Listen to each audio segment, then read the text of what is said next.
3.5. What? Doggone. Went up 3.5 yesterday. Looking good. Here you go, darling. Is that cold? Well, any colder, you'd need a spoon. Where's Chris? I'm here. Where are the hamburgers? It's all right, honey. Your sister's gonna do that. She could set the table. I'll do the burgers. Okay, well, everything is on the tray. The fire's all set. Gosh, I hope the weather's gonna hold. No, it can't rain. Ginny and I are gonna go riding. You might as well live at that stable. Mom. Lee, come on. There isn't enough for young people to do in Little Washington. You know that. How many? Lee? 2 for you? 2's fine. Keep this up and you can make our breakfast tomorrow. I won't be here. Got to get back to the university tonight. Tonight? I thought you were staying over. Term paper due on Monday. It's very important. Ah. Is this all the barbecue sauce? Oh, there's more in the kitchen. No, you stay right here. Term paper. Did you hear that? You can't say he isn't trying. Maybe. Maybe he is. Leave. Let's encourage him. Honey, I've wanted nothing but the best for that boy since we married. Y'all know that. But he has got to pull his own weight. Is anybody hungry? I'm starving. Let me take over. No, ma'am. I've started it and I'll finish it. Good. That's what I like to hear.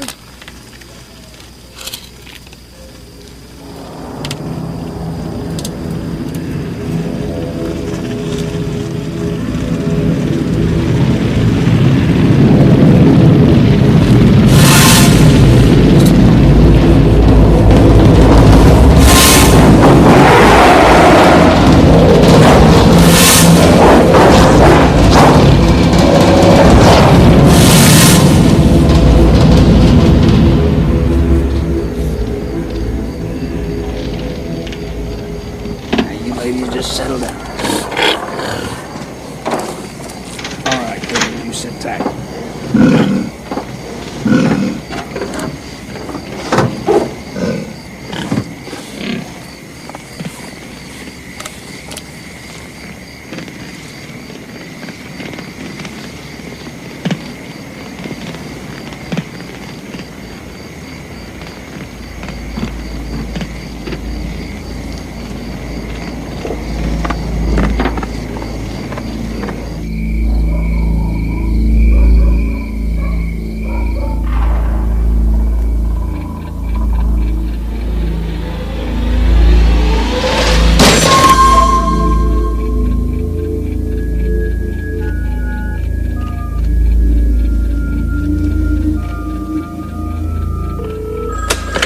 Police dispatch, can I help you? This is an emergency. Well, what do you need, ma'am? I need the police and an ambulance. Where do you need them? 110 Lawson Road. Lawson, Lawson? Yes. I can't hear you very well, ma'am. Could you speak up? I'm sorry, the intruder could still be in the house. Okay, why do you need an ambulance? My husband may be dying, and I may be dying too. I have been beaten and stabbed. Okay, what is your name, please? Bonnie von Stein. Okay, now, Bonnie, hold on just a minute, and I'm getting an officer on the way, okay? Don't hang up on me, all right? All right. Is someone in your house? I don't know if someone is here still or not. Okay, I have an officer on the way, and I want you to stay right there with me, okay? I don't know where my daughter is. They're getting there as fast as they can, and I'm gonna stay with you, okay? Okay. Where is your husband, Bonnie? In the bed. I can't reach him. I'm on the floor. Where are you in the house?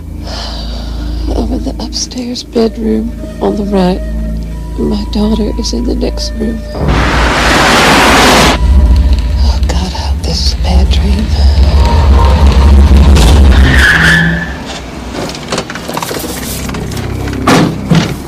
Hey, that's when we get to the back.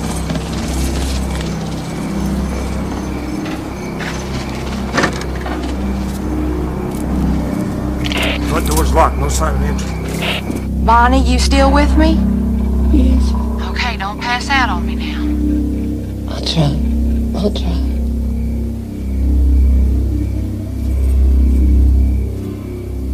Door's open. Back door's been forced.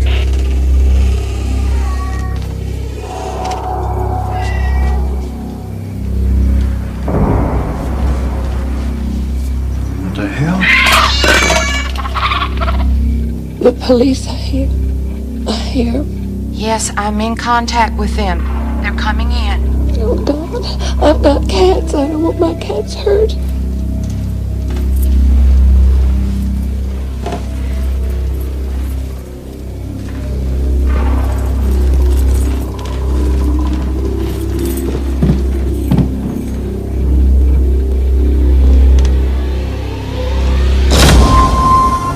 Oh, my God, in this world.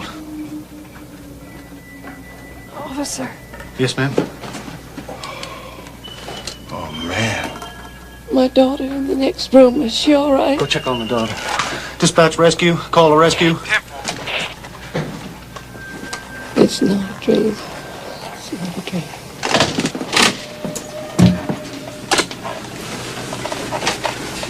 What is it? Are you okay? I'm fine. What's going on? You're gonna have to get up and put some clothes on. Daughter's okay. Your daughter's fine.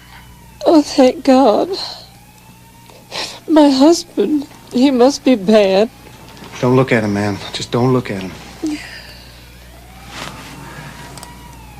What's that on your jeans? Is that blood? Huh? No, that's just old saddle soap. I go horseback riding a lot. What is going on?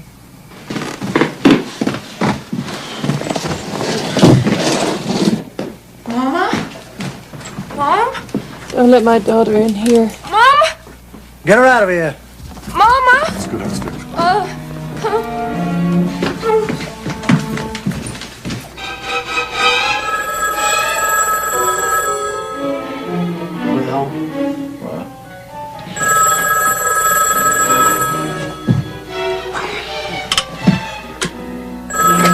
Hello? Chris? Mama and Leith got beat up and stabbed, and I think that you should come home right now, right away. Leith is dead. Where are my car keys? Where are my car keys? What's the matter?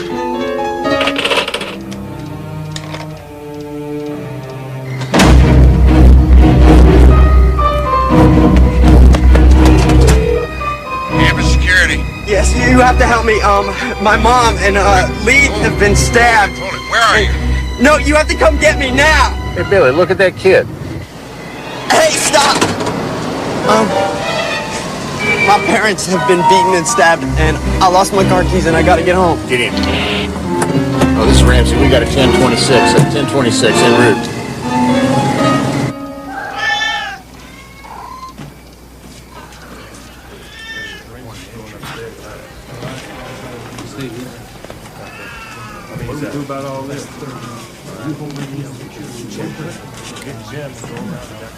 Yeah. They're taking over to Boatwood County Hospital. She's still conscious, but she ain't making much sense. That's her daughter over there. She's helping us round up all these cats. Yeah, there's a rooster, too. Mrs. Von Stein's a member of the Humane Society.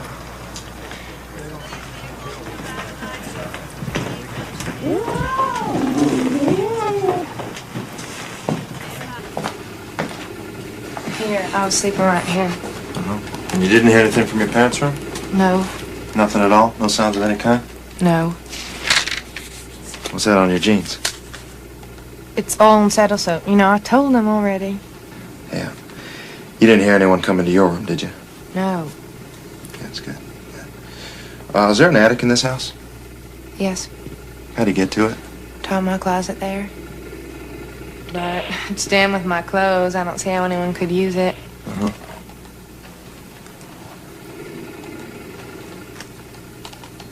What time did you go to sleep? I guess about midnight. Did you get up for a drink?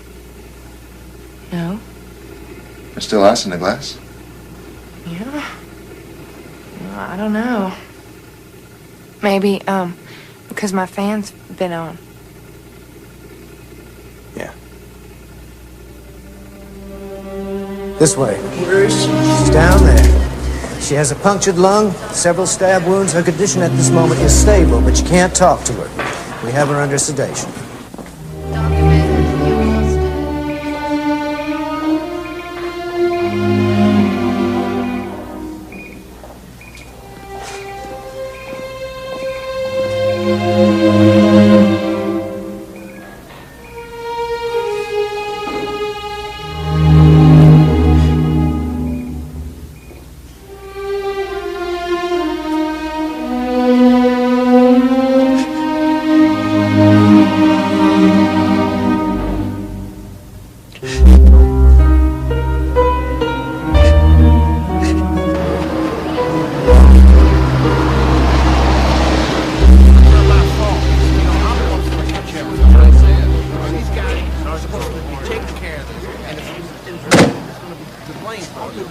Stay back, please. Stay back. I'm sorry, you have to stay back. Lewis State Bureau of Investigation. Where can I find Detective Taylor?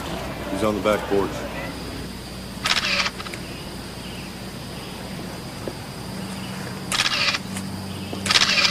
What you got, John? Hey, Lewis. One hell of a gory mess. This guy was clubbed and stabbed in his own bed. I've seen a few, but this one really kind of shakes you up, you know? You find anything yet? Nothing but this green knapsack here. At least the daughter says she never saw it before. There was nothing in it. I was just taking some shots at the break-in, yeah? Well, this doesn't make sense. What? Right by the doorknob, a little window. Now, all anyone had to do is break through, turn the knob, so why? Would they break some big window over here, almost a foot away? Guess you'd need a hell of a long arm to open that knob. Yeah. What? You think this was staged to make it look like a break-in, maybe on the way out? You don't think they came here with robbery in mind, huh? I think what they had in mind was murder.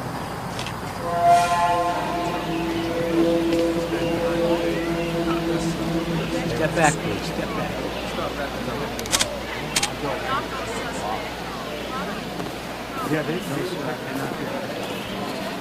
Angela, I'm so sorry. I can't believe it. How's your mom? I don't know. You know, I was over there at the hospital, but there's nothing that I could do. I hate hospitals, you know. Never figured. Would you look at them? Yeah, those kids over there, I just don't understand. It's as if they're watching a parade. Bring it in. Come on.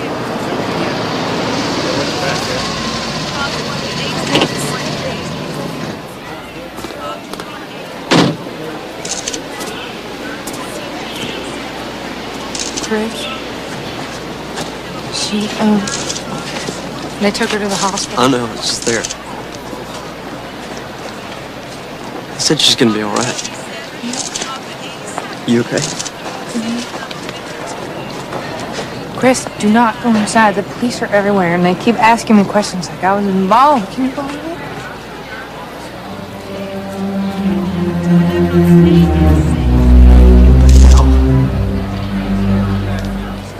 You just put that out there for everyone to see? I'll kill him. Whoever touched my mother, I'll kill him. Bastard. Nothing like this ever happens around here. It's scary.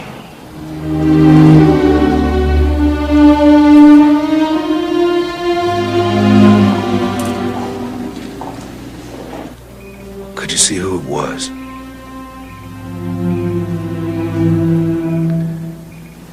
Could you see if there was more than one? I don't know. He was... Who? Leith. We were screaming. I was screaming. Oh, God. Go on, please. My head, something struck my head like an explosion. I fell off the bed. Can you describe who struck you? Mrs. Von Stein.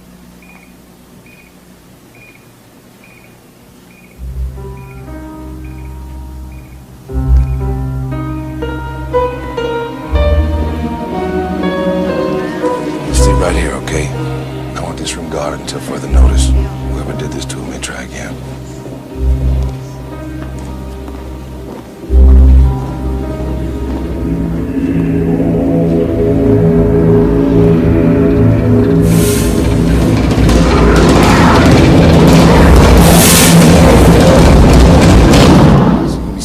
Friend for a while? Maybe till the weekend, then back to school. You don't mind answering a few questions, do you? What can I tell you? I wasn't there. University's over 2 hours away. Summer session? Yeah, I've had trouble with my grades. When's the last time you saw your family? On Saturday. We had a barbecue outside, and then I had to drive back. I had a term paper to work on. Uh-huh. What about Sunday? Cigarette? I was up late. Real late, playing cards and drinking beer with a couple of girl students and a friend of mine.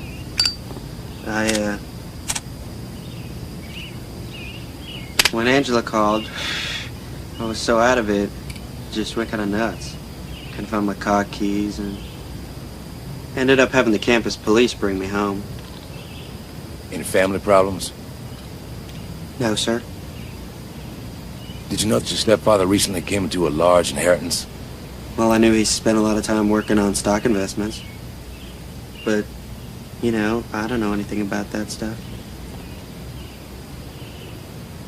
You don't know he left over $2 million? Well, yeah, I heard it was a lot. $2 million. Hey, look, I still can't believe all this. It's just too fantastic. I know what you mean. Okay, it's right in here, on your left. There you go. It's right over there. Yeah, it's the darndest thing. It was about 4:30 in the morning, and the fire was burning like it was being fueled up by something. I didn't want to bother you all, but it just seemed kind of funny to me. You go right here.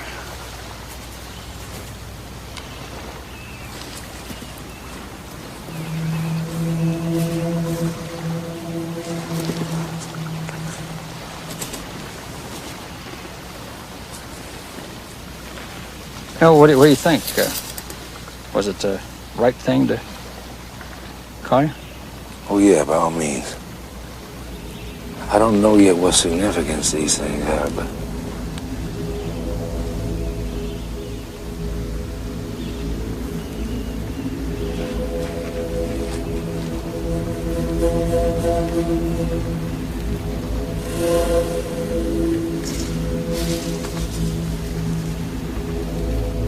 What's that?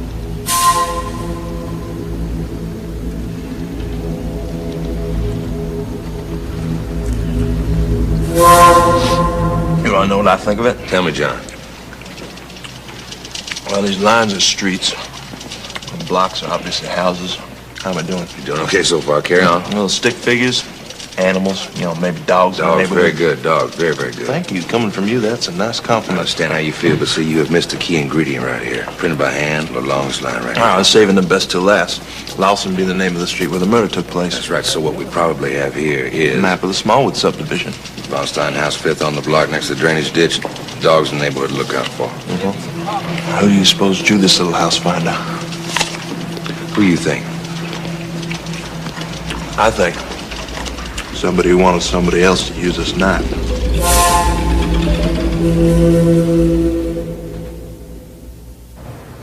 What did you find in the Von Stein autopsy? Well, he was stabbed several times in the back. Struck repeatedly on the head with a blunt object. He had numerous cuts and bruises on his arms. You think he's possibly faced more than one attacker? Quite possible. Yeah. I understand that his wife lost almost 40% of her blood before reaching the hospital. If she were... Well, let's say if she were involved in the crime somehow. Could she have had her injuries inflicted to make her appear innocent? No, far too risky. No, I can't imagine it. We're talking about a life-threatening injury here. No one would take that kind of a chance. As soon as you're better, honey, you're gonna come to the farm and live with us. Thank you, Daddy. Frankly, I'm anxious to get out of here. Once they get all these tubes out of me. No, Grandma and I'll stay with her. We're gonna be right here in this town until they discharge you, honey. Oh, Daddy, I don't want you to hang around that long. Oh, darling, we want to. Excuse me, I didn't mean to interrupt anything. I just had a couple questions, but I can come back later. Are you the man from the State Bureau of Investigation? Yes, ma'am. Oh, well, God bless you, son. I just hope you all find the monster that did this thing soon. You sure you feel like talking to him now, honey? Because if you're not up to it yet... Go on, Daddy, I'm fine. Really, I'm just fine. If you're sure, probably let you and I go down and get something to eat. Fine. See you later.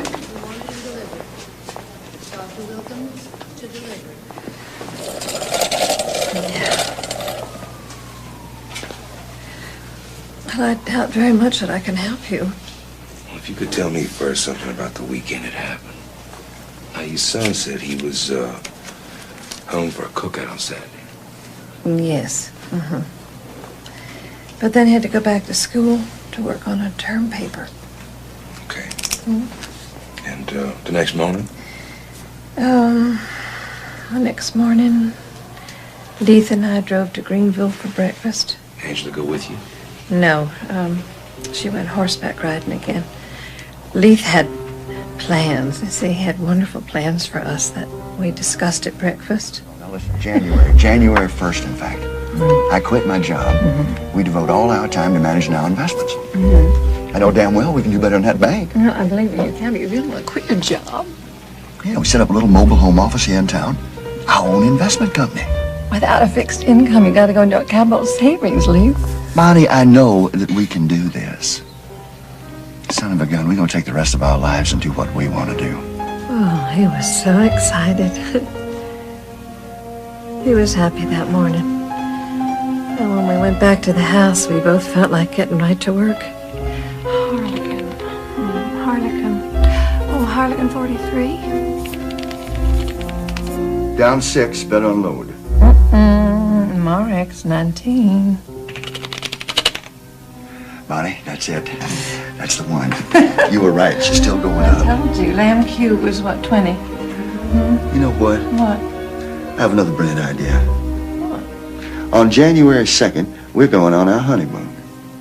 After 10 years, Leith. Well, we never had one, did we? I married a ready-made family. A wife, 2 kids, and no honeymoon. Let's take a cruise.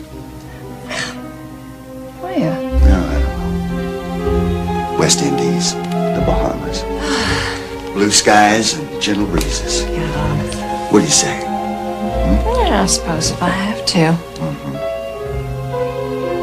Enough. No more stocks this morning. We have plans. Oh, what plans? Come on now. Leith. Now, just never mind. There's nobody here but us. The cat's out back and that rooster. What do they care? We ate out again that night. Our favorite restaurant. And when we came home, Leith went right upstairs to bed.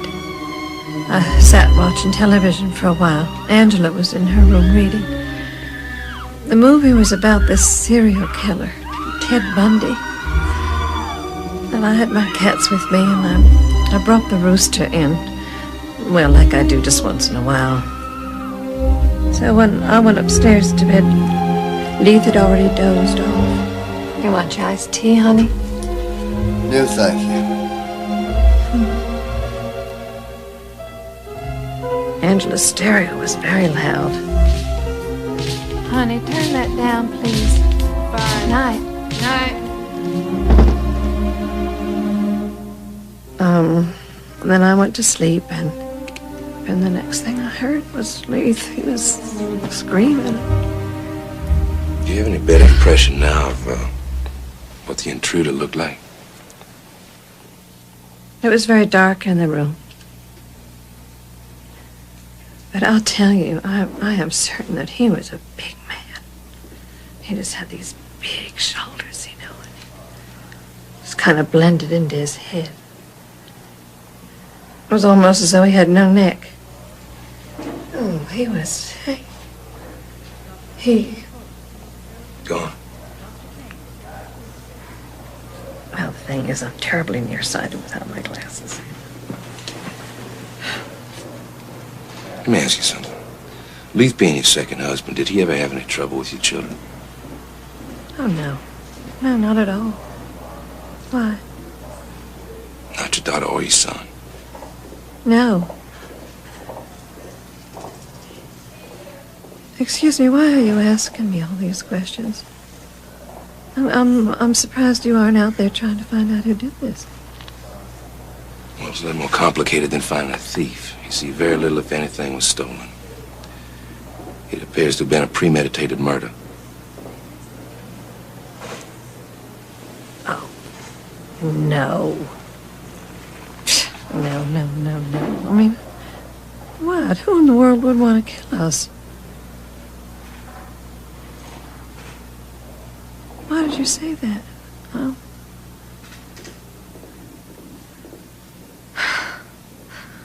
You think he might try again?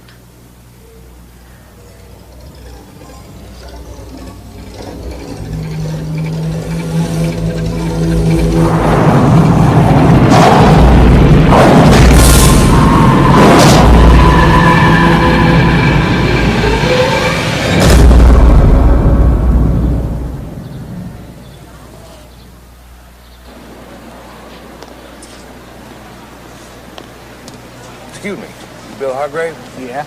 Detective Lewis Young, State Bureau Investigation. I'd like to ask you a couple of questions. Sure. You Chris Pritchard's friend? Yeah, roommate. And you were with him when his sister called him out of the murder? Yeah, I was there. How'd he act when he found out about his mother and stepfather? Crazy. He was yelling for his car keys. I mean, he tore up the room looking for his car keys. You ever talk about his stepfather inheriting a lot of money? Well, I don't know. Yeah, I guess he might have mentioned it. Mostly what we talked about, you know, Dungeons and Dragons. What about Dungeons and Dragons? Well, you know, the game. No, I don't know. Tell me. Well, it's not exactly easy to explain. It's what you might call a role-playing game. You and your friends pretend to be a character like a warrior or a wizard, and you act out a story. What kind of story? Well, anything. Like you might escape a deep, dark dungeon, or overpower a dragon, or chase an evil wizard out of town. And if you do it, you can earn fame and treasure and power for your character. Students around here talk much about the murder? Sure. Who do you think did it? Well, I don't know. You hear a lot of rumors. What kind of rumors? Well, like maybe he was murdered by drug dealers, because they say Chris owed money for drugs. You believe that? Well, anything's possible. Listen, I gotta go. Thank you for your time.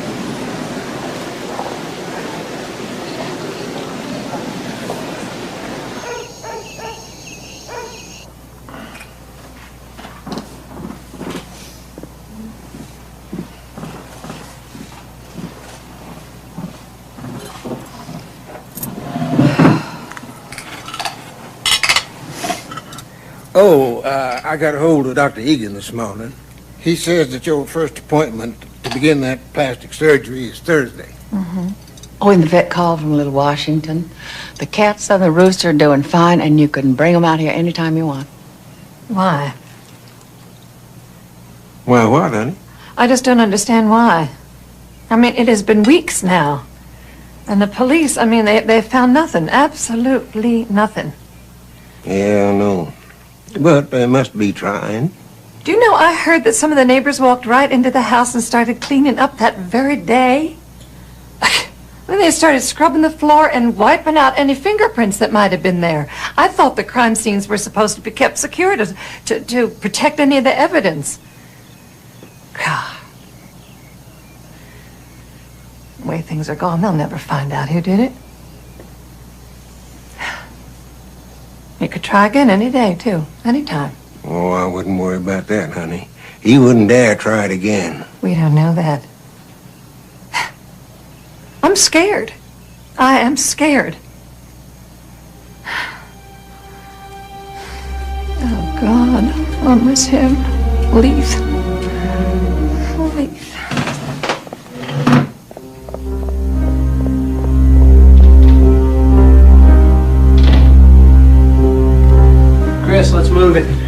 Calculus 3 in 4 minutes.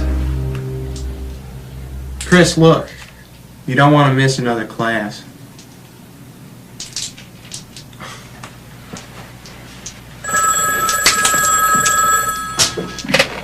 Hello? Hello, darling.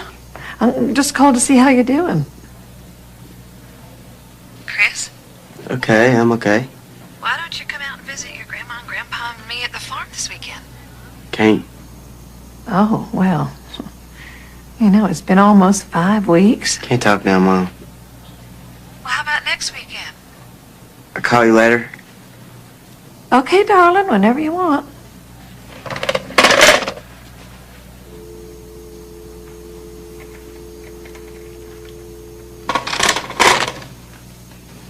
It's not right, Polly.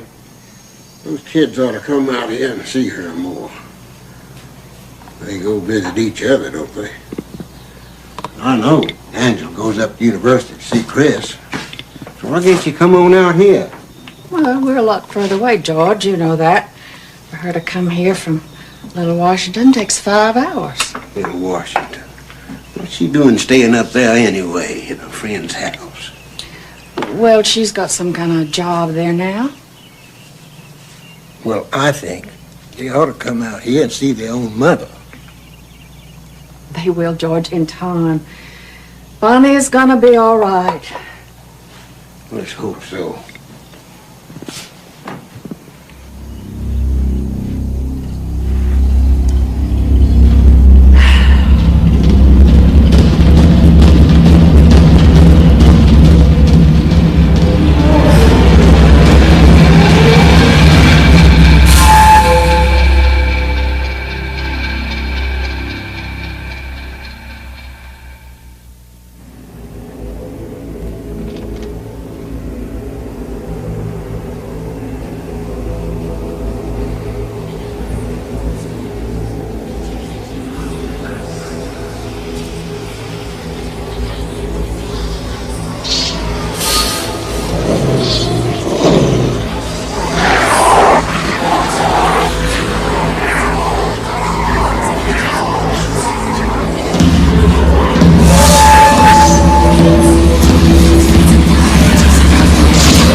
Chris, what's wrong?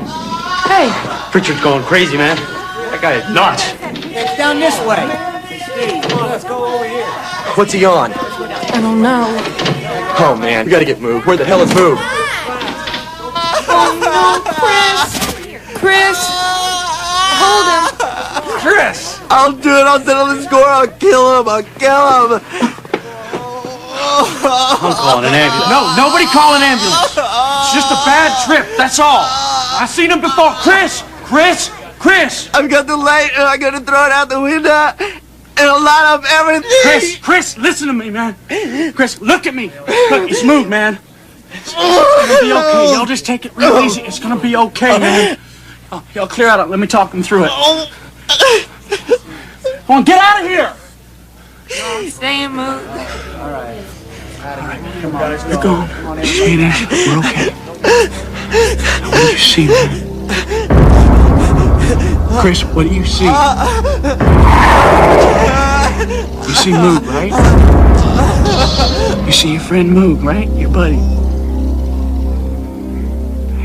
Now we're gonna settle down and we're gonna get right through this, right, Chris?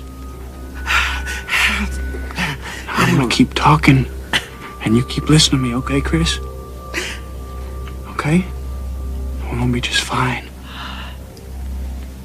Don't fight it. We're gonna be fine. Shh. Okay. You're okay.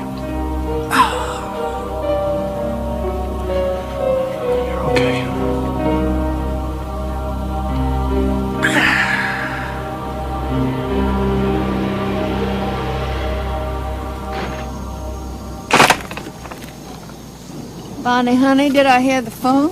Yes, Mama. It was someone from the university. Psychologist. He said that Chris is going through a very bad emotional period right now. He advises a medical leave of absence. In school?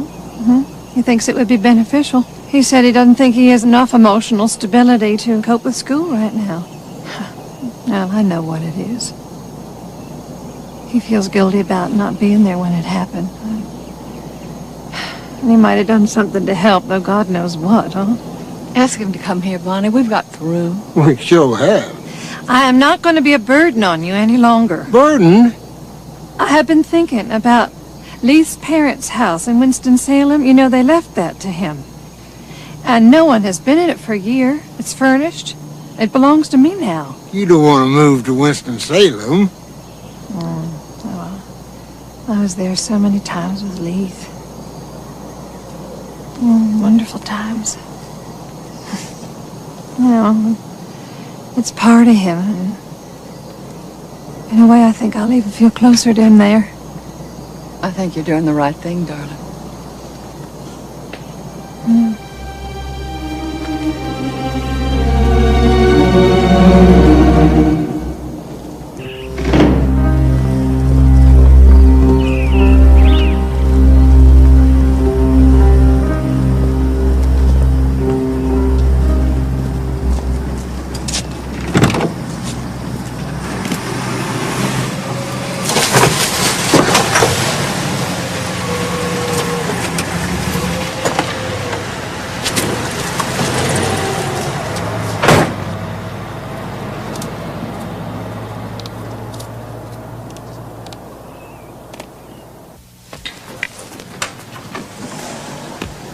Hi. Well, did you get the job at the tire store? I'm hired. Oh, good. Then they didn't mind that you had to take off Thursday afternoons for the psychiatrist. They said I could make it up on Saturday mornings. Well, you're going to learn more about tires than you ever wanted to know. Who was just here? I decided to put a security system in front and back. Give us a little peace of mind. Now, Chris, I'm going back to Little Washington tomorrow. What for? Well, the doctor there wants to x-ray my lungs, make sure everything is all right. And then I'm going right over to that police station, and I'm going to demand an accounting of everything that they have done. Or haven't done. You'll be back tomorrow night? Oh, yeah, I'll be here. With all the security, we don't have anything to worry about. As a matter of fact, I've gone one step further. I have a gun now.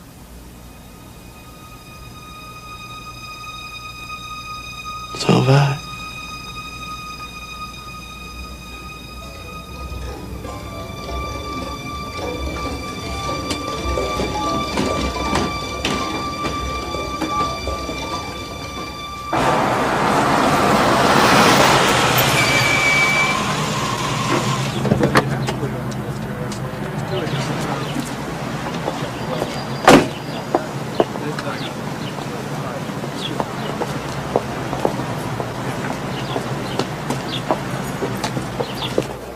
You angry about something?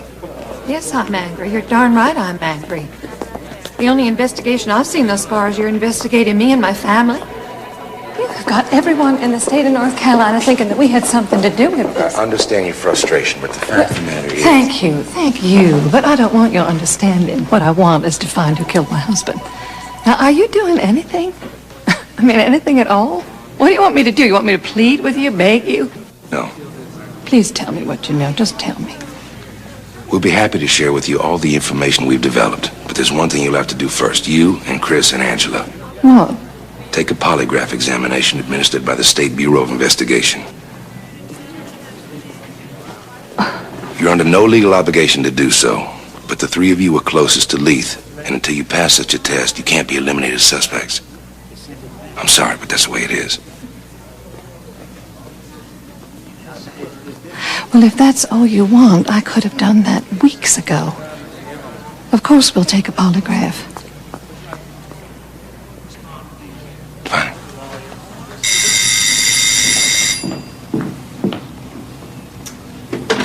Angela? Hi. Oh, it's good to see you. You coming for a visit? Yeah, I'm coming to stay for a while if it's all right with you. Well, of course it is. I quit my job at the market. And, I want to be back with you and Chris again, you know? I mean, my friends have been wonderful, but I want to feel like I'm part of a family again. Bless your heart. I'd be so happy to have you stay, honey. Chris is at work, and your grandpa's outside finishing a cat shelter for me. What's the matter? Almost gone. The scars. Oh. Yeah. But there's one here that is so deep. They can't do much with it. I guess maybe we've all got scars we can't get rid of. We will, darling. We will.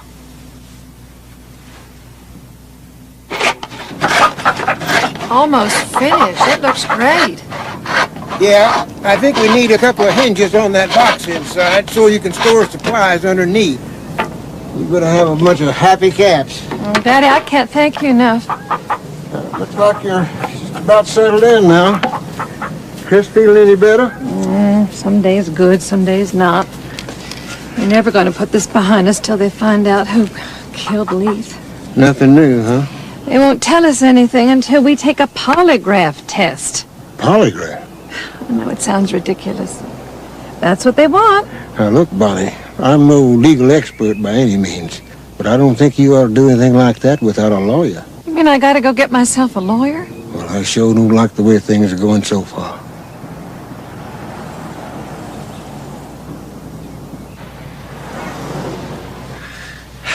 The problem, Mrs. Von Stein, is the same problem with any unsolved crime. You see, now, people get to talk, and unfortunately, this case has been going on for 6 months now. It's become an embarrassment to the police. Well, it should be. The least they could do is eliminate us. You see, that's why I really want to take this polygraph. Well, Mrs. Von Stein... Oh, Bonnie, it's fine. Bonnie, well, thank you. Well, let me say this first. Believe me, in my profession, I have been lied to by the best.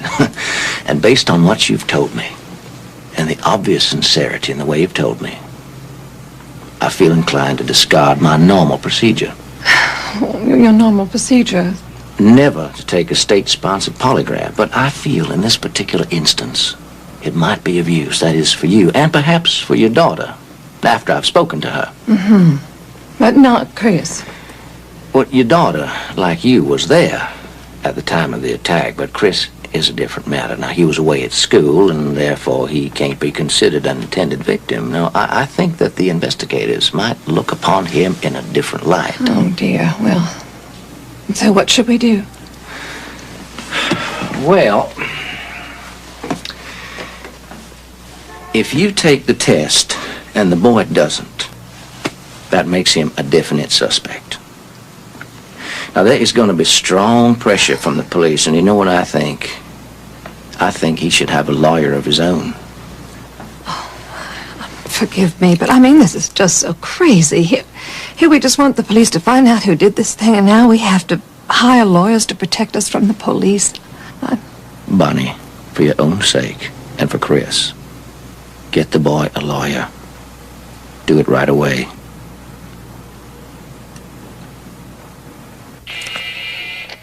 Yes. Uh-huh.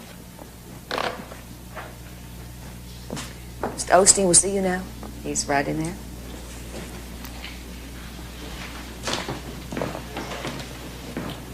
Hi. Bill Osteen. Wade Smith and your mother have explained the situation to me.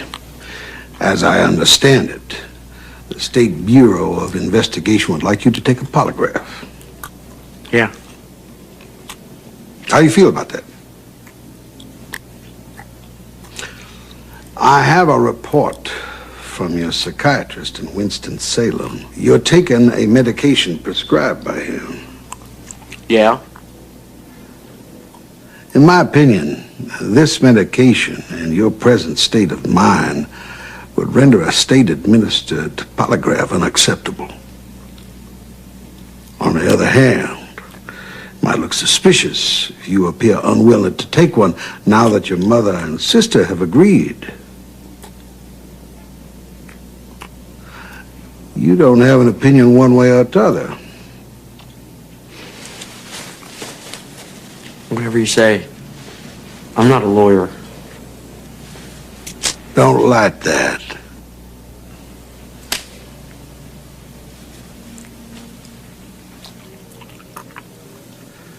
At some time in the future, I'll arrange for you to take a private examination. I'll let you know in plenty of time. Yeah? Okay. Is that all? For now.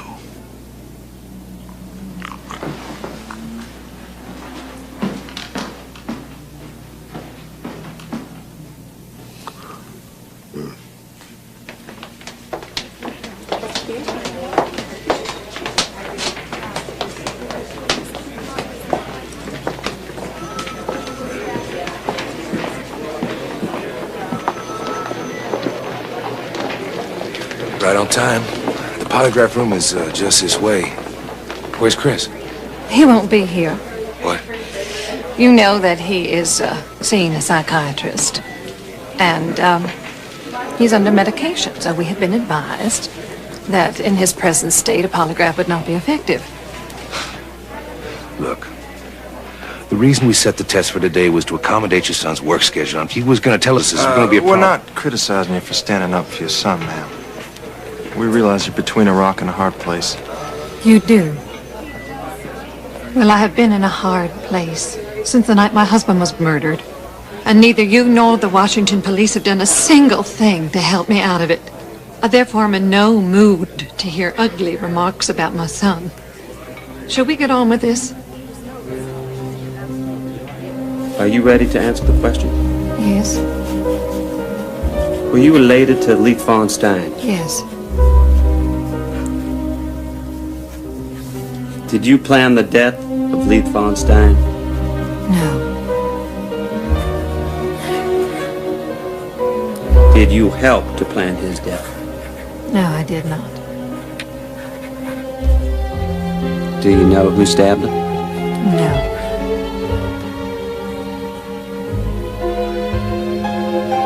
Did you help someone stab Leith Von Stein? No.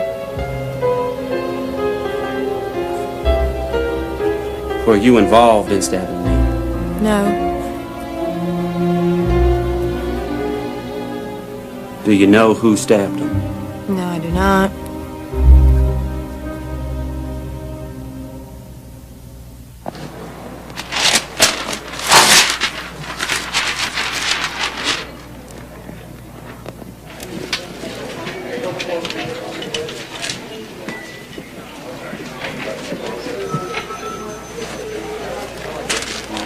What do we got? Bonnie Von Stein? 12. She knocked the Dodge right off. Highest score possible, just blew it out. What about Angela? Interesting. +5. +5, can you be a bit more specific? Oh, yeah. See, it used to be that a minus or a +6, that would be considered inconclusive. But now they have revised the parameters, so anything over 3, that's considered passing. So she passed? Yeah. Thanks. Oh, when will the boy be taking the test? That's a good question. I don't know.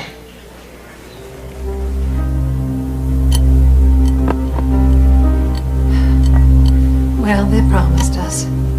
They said if we passed the polygraph test, they would tell us everything they know. Well, it has been 5 weeks and they have told us nothing. I don't think they're going to be satisfied until you take it, Chris. It was so demeaning. I felt dirty. If I were you, I wouldn't come near one of those machines. Well, it's all a waste of time. It's just a waste of time. Do this. I'll get it.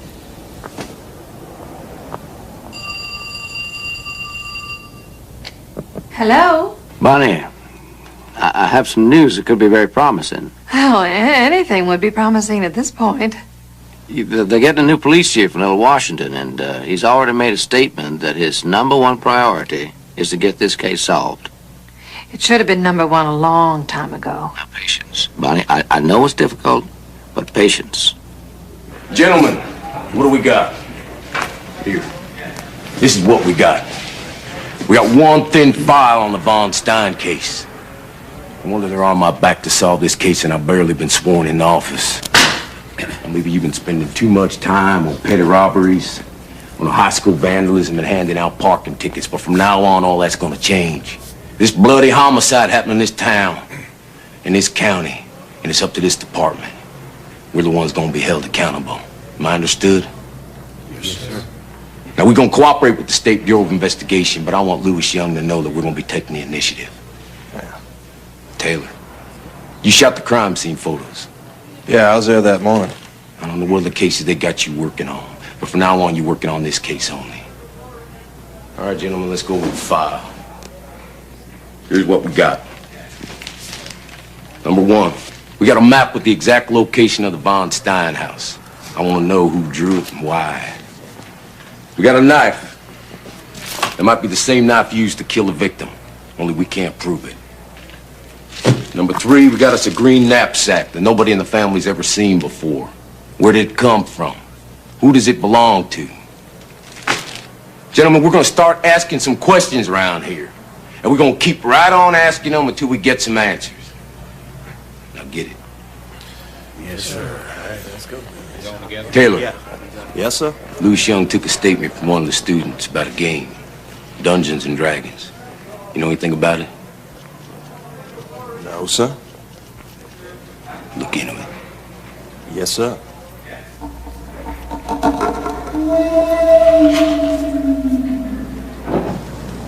And Chris Pritchard was with you? Sure.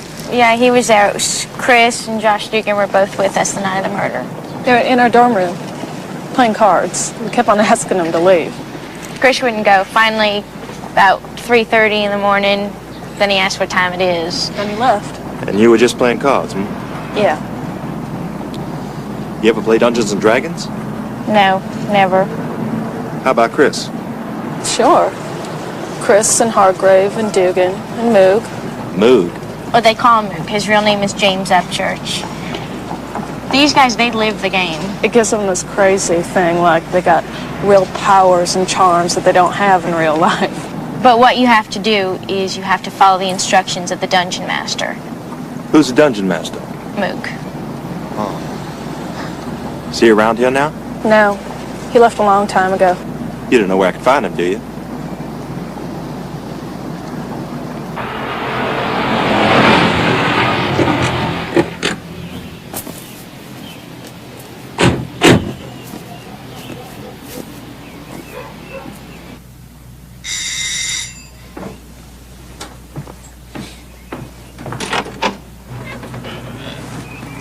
We have a few questions to ask, Mr. Pritchard. Well, my mom in here. No, you. We want to talk to you. Mind if we come in? I thought you had to leave your parents' house Saturday night and rush back to school so you could work on a term paper. Yeah, that term paper was very important. You never got it done. Not after the call from Angela. But you were up until at least 3 o'clock in the morning. So if nobody had been killed, when were you going to write this important paper? Yeah, right. That was a problem. You know, I mean, you have all these good intentions. It's just hard to apply yourself. You had plenty of time for Dungeons and Dragons, though. Well, that's different. Why? It's not like you're playing cards. It's an intellectual game. It's challenging. It's not just a waste of time. Yeah? Who'd you play with? Mostly Bill and Moog. Moog? Where can we find Moog? I don't know. Well, think about it. He left school. I don't know. Is he in Raleigh? I told you I don't know where he is. Chris, we'd like you to do us a little favor. Would you draw us a little map? You know, nothing fancy, of your neighborhood at Smallwood? Just so we can orient ourselves? Sure. I don't know how many streets you want here. Just the blocks around your house. Be fine.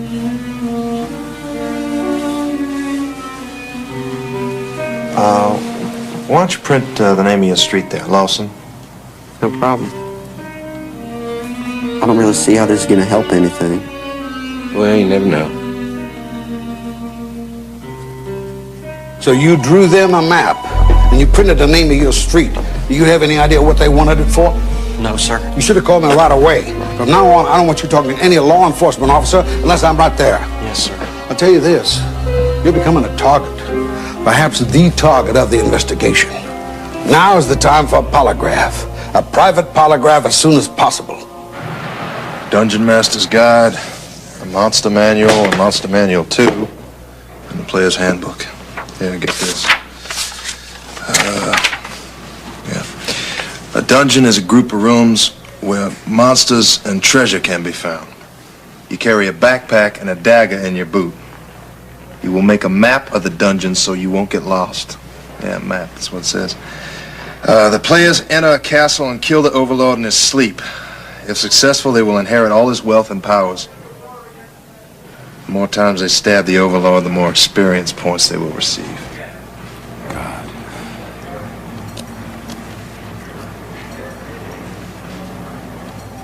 Oh, my God.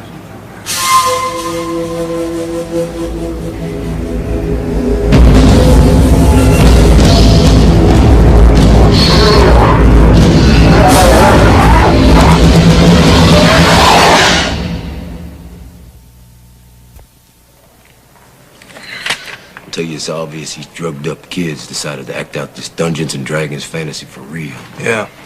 Here. Take a look at this. Young and I had Pritchard draw that up yesterday afternoon. If you compare the two street names there, Lawson, that's the map from the fire. Perfect match. Yeah, I think so too. We still have to get verification from the FBI, though. Pritchard draws a map to his house for one of his friends. Which friend? Well, we're working on that now. We know at least two of the guys that were with him that Sunday. Find him and lean on him. Yes, sir, we'll try. No, don't try. I want you to find him. Yes, sir.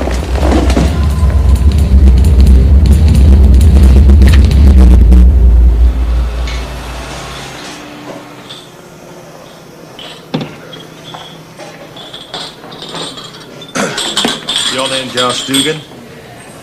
Yeah. Well, we need to talk for a moment. Well, I'm working. We'll take a break. Pritchard? I hardly know the guy. You played Dungeons and Dragons with him, didn't you? Yeah, but it wasn't like he was a friend of mine, you know? I mean, none of those guys, not even Moog. Moog? The Dungeon Master? Yeah, we were all at a very advanced level. Oh, really? Advanced like what? Well, we had these campaigns, stories, the scenarios worked out.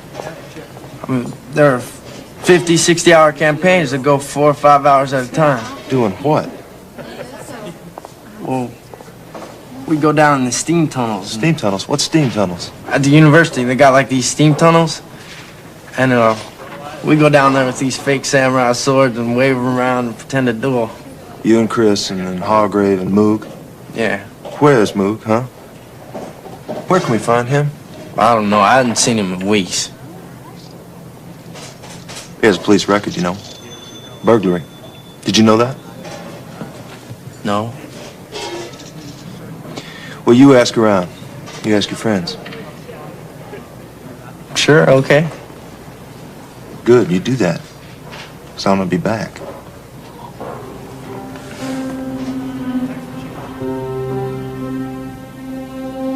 All right, are you ready to take the test? Yes. Is your name Christopher Pritchard? Yes. Did you set up the murder of your stepfather? No. Do you know the name of the person who stabbed Leaf? No.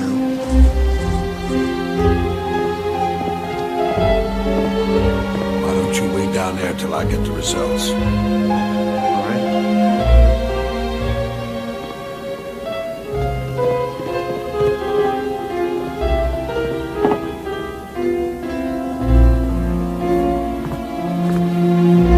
You be sure to send me your bill. Oh, I'll do that.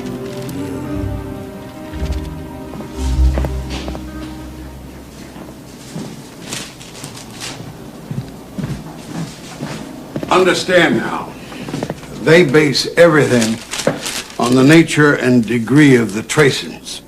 Yes. That's how they make their analysis. And, well, you could please just tell us. The analysis indicates that the responses are not indicative of deception. In other words, you passed. Oh. Well, of course he did. I never doubted that for a moment.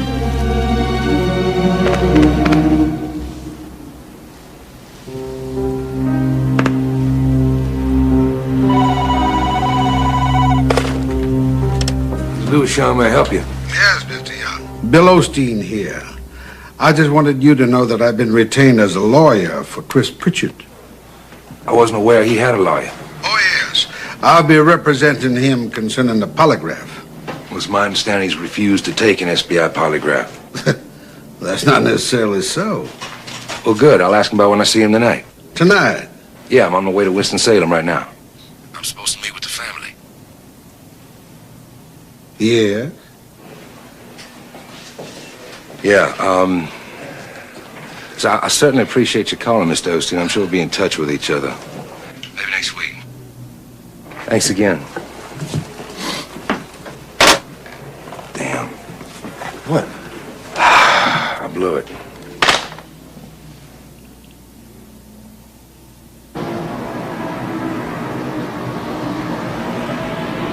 Yeah, you see this? I don't even think we need to share that with Oh, I agree. I don't think you need to see either one of these. There she Bye. Hello? Is this, Chris? Oh, he's not coming. Why not?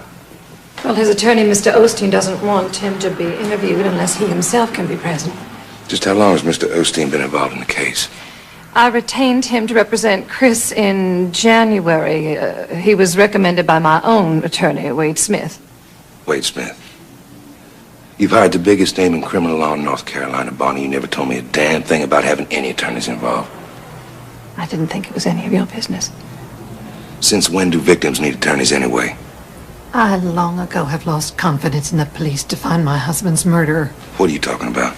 And furthermore, I have found that the police are not only incompetent, but in trying to cover up their own mistakes, they could accuse an innocent person, couldn't they?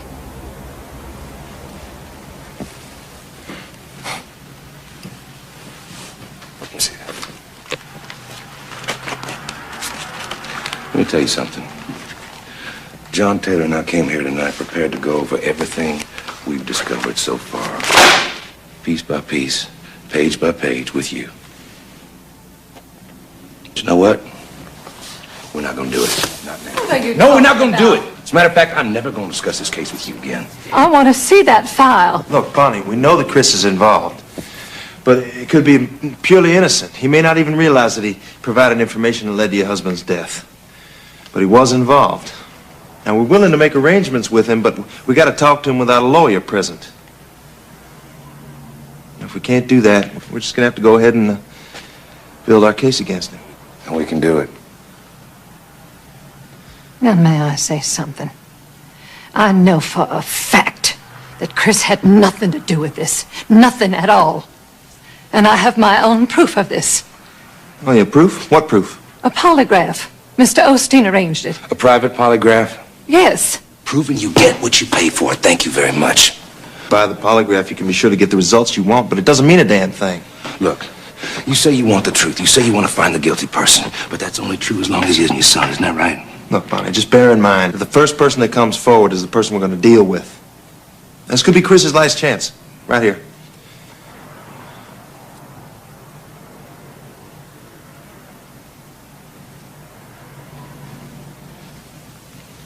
You may talk to Chris as much as you want, as long as Mr. Osteen is present.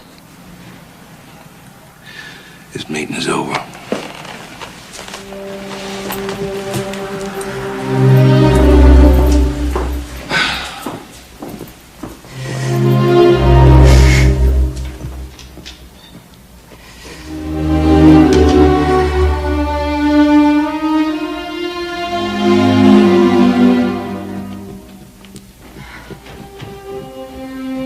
Mom?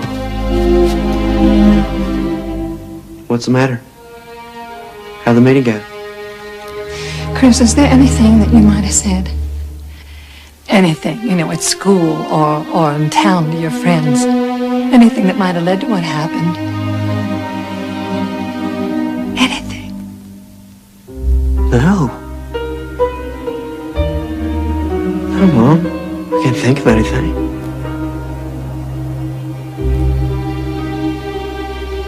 Absolutely not.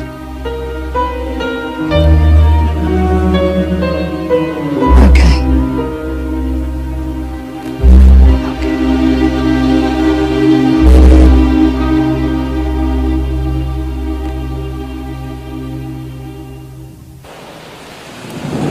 Watch your head. It's kind of low.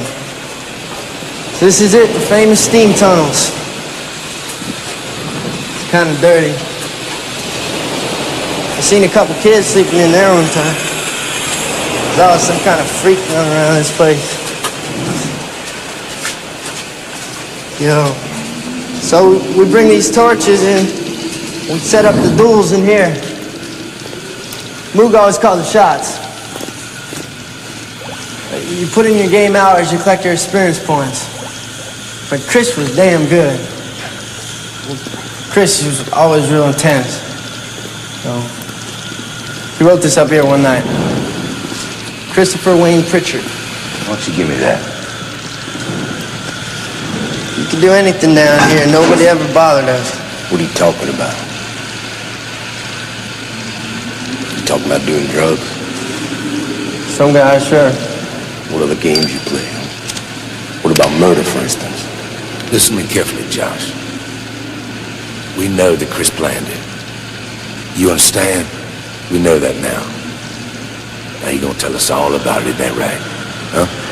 Listen, I swear to God, he never said anything to me. Except what? Except one time I remember us talking. About his parents, being rich.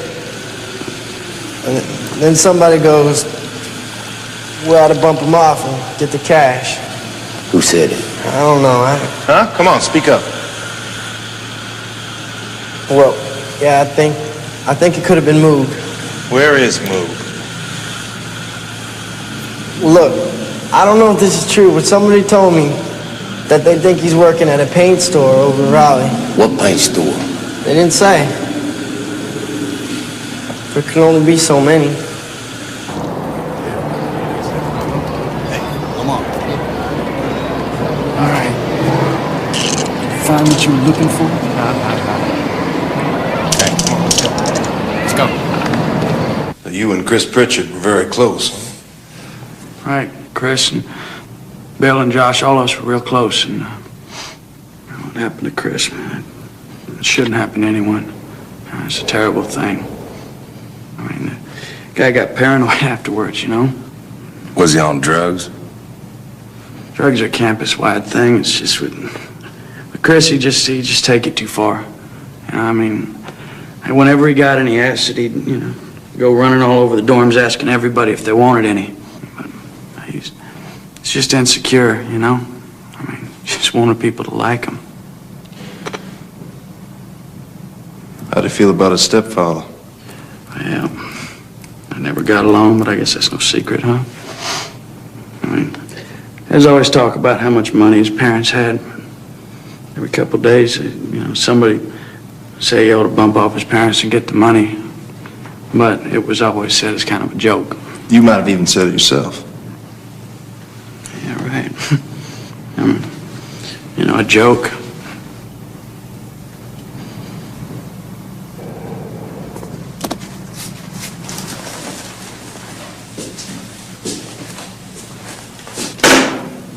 This belong to you? No, sir. You carry one around? I mean, you had one when they picked you up? Yeah, I never seen that one before, sir. Just a joke, huh? Sir? You and your friends. You just joking around about killing someone, right? Yeah, right. Show them the body.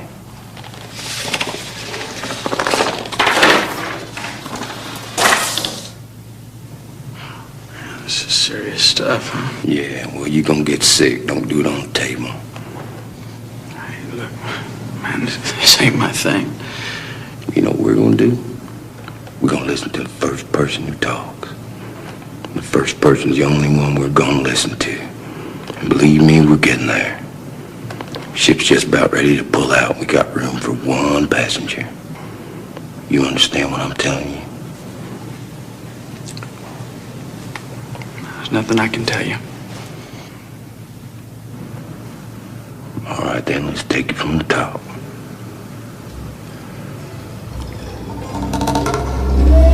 Here's where Mook says he's been living. Nice place. Yeah, real nice, if you don't mind living with roaches. What's the apartment number? It's 206. You check out the paint store? Yeah, they said Upchurch will be working there until 5. We're clear. Might need a search warrant if the roommate won't let us in, though. He let us in. Let's get it.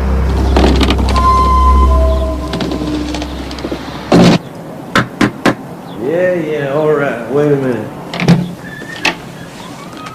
Louis Young, State Bureau of Investigation. This is Chief Crone of the Washington Police and Detective Taylor. We have a few questions. Can we come in? Yeah, sure.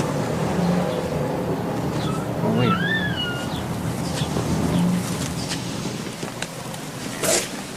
How long you lived here? Oh, just a few months. How long you known Upchurch?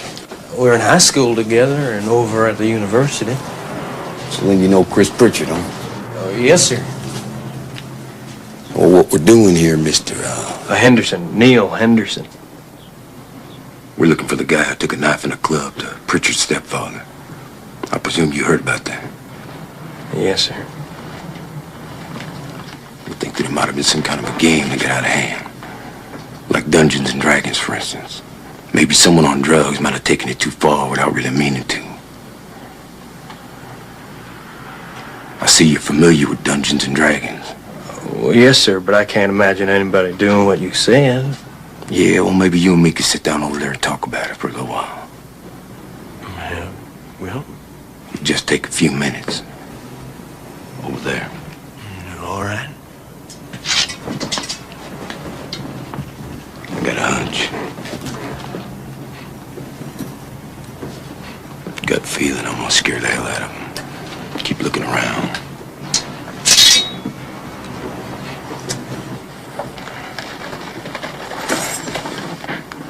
First, I'd like to make something very clear to you. We know for a fact that Chris Pritchard was involved.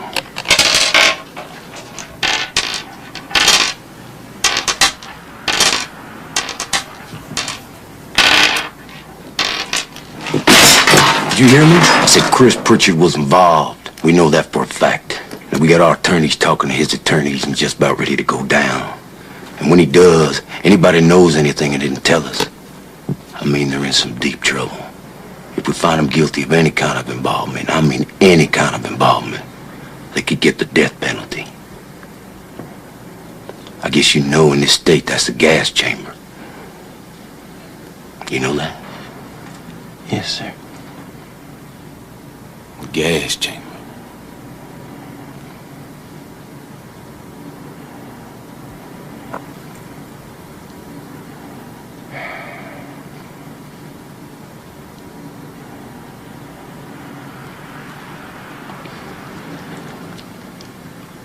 What if I just gave them advice? Well, that all depends on what kind of advice you gave them. You know how much you're involved or not. If it was only a little bit, we could clear it all up right now by you telling us. On the other hand, if you were really involved, I better get the DA here. I guess you better get the DA. Think it'd be worthwhile? Let's just see, I can lay the whole thing out for you. I just want to get it off my mind. Only what? Well, I really didn't expect it to happen. I really didn't expect to see blood.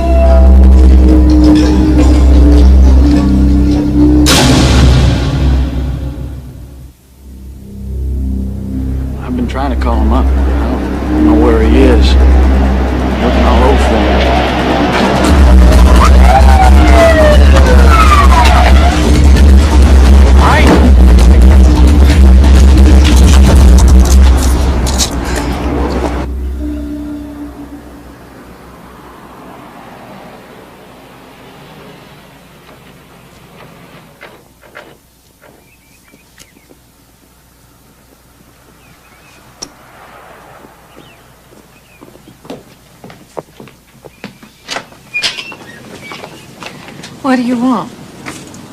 We're here for Chris. Is he at work? No, he's right here at home with me. What do you want him for? Bonnie, we're here to arrest him for murder. May we come in? I know Chris couldn't have done this. I know that he couldn't have done it. Bonnie, you better tell him we're here. Where is your evidence? You don't have a shred of evidence. We're not going to go into that now. Chris has an attorney. Mr. Osteen can discuss it with the DA. Would you get Chris, please?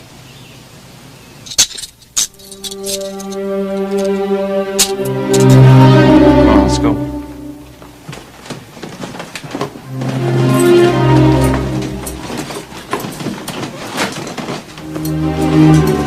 Mom, I didn't do it.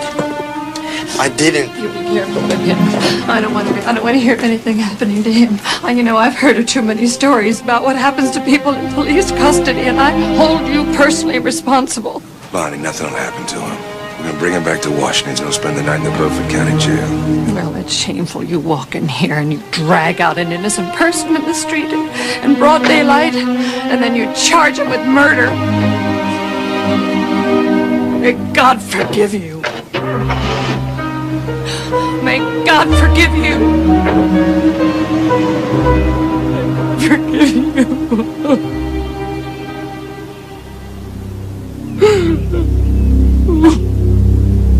Yes, I know, Miss Von Stein.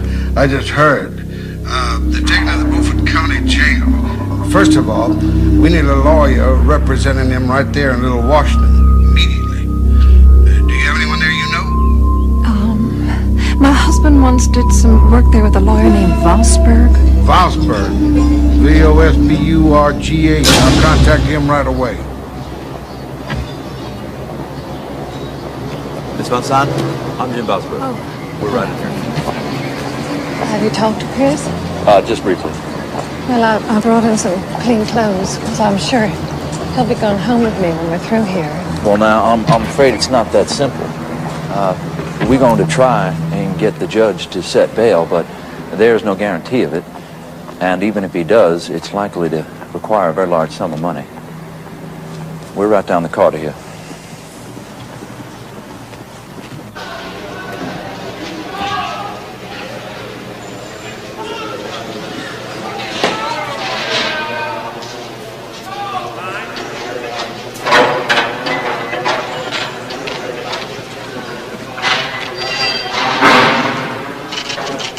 Mom, did you bring my cigarettes? No, honey. You didn't bring any cigarettes? I can't believe you. Chris, to tell you the truth, son, I think your mother actually could use a hug right about now. I can't believe you didn't bring me any cigarettes. I bet you didn't even bring me any change either. It's just like you. Hey, listen, you. That's your mother standing there. Now, for the last 24 hours at least, she's been worried sick about you. Now, you get on up and give her a hug. Oh, Mr. Vosberg, we've all been through an awful lot in the last 24 hours. Chris more than anybody else. It's all right, darling. I know how you feel. I got nothing here. No magazines, no cigarettes. I'm gonna need change for the vending machines. Chris, son, you're here because a friend of yours, Neil Henderson, has made devastating statements under oath involving you. Statements the police are keeping under wraps. Now, with all due respect to your mother, candy and cigarettes are not your great problem right now, son. The first thing we've got to do is get you out of here. Do you understand?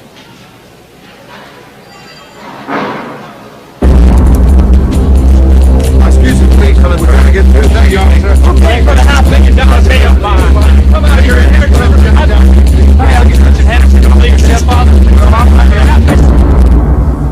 I can't nail it, Bill. I truly cannot.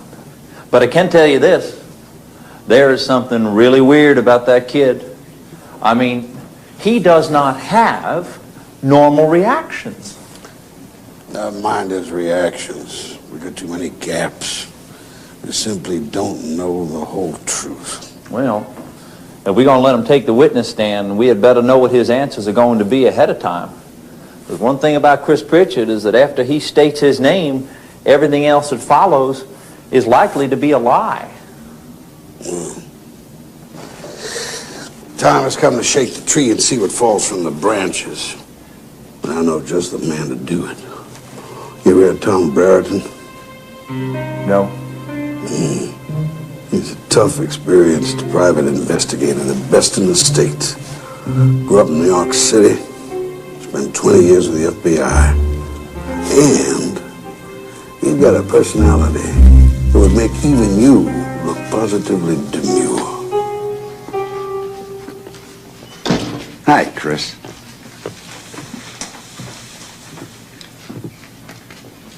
Want to sit down, Chris? No, go ahead. Sit down.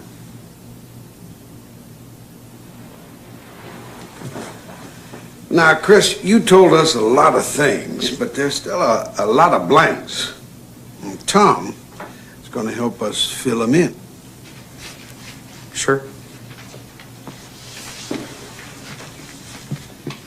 So, Chris, tell me, what the hell is all of this Dungeons and Dragons crap? It's not crap. Well, it sounds like it to me.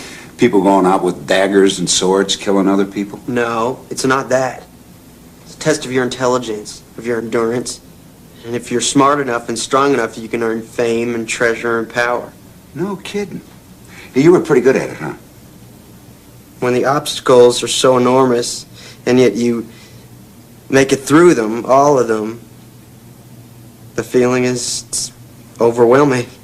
You see, there you go. I had no idea, really. Overwhelming.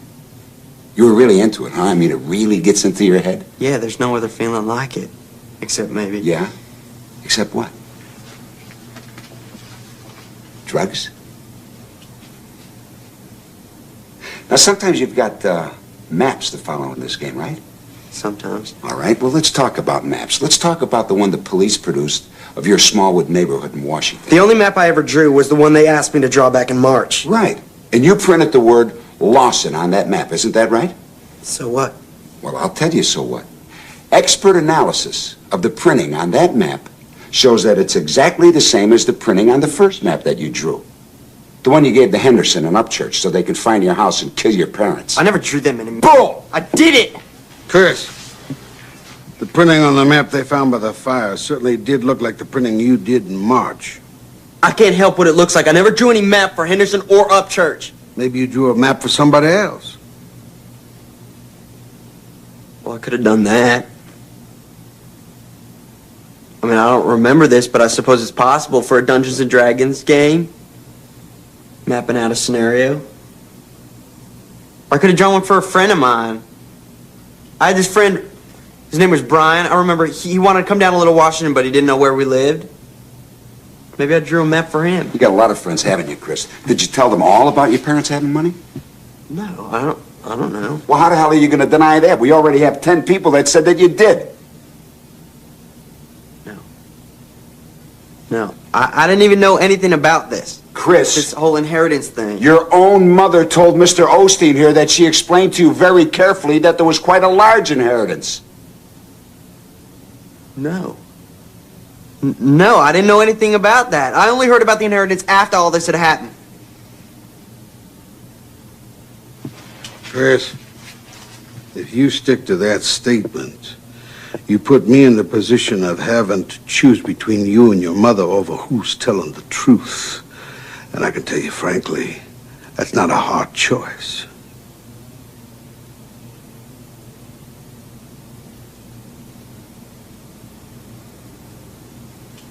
Gotta make a phone call. Be right back.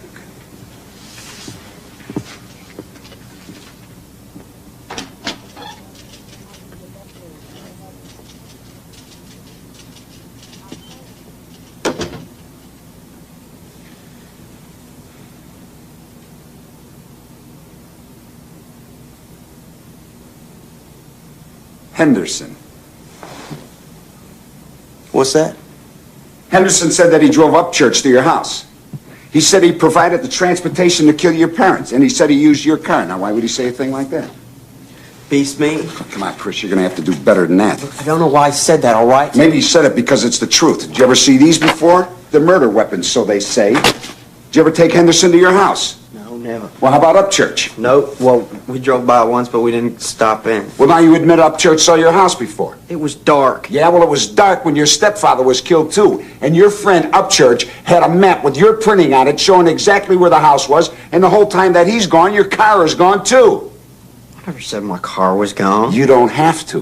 What you have to remember, Chris, is that I've been in this business for more than 20 years, and I have been hogwashed by a lot better hogwashers than you. It didn't hogwash. It's just that my memories...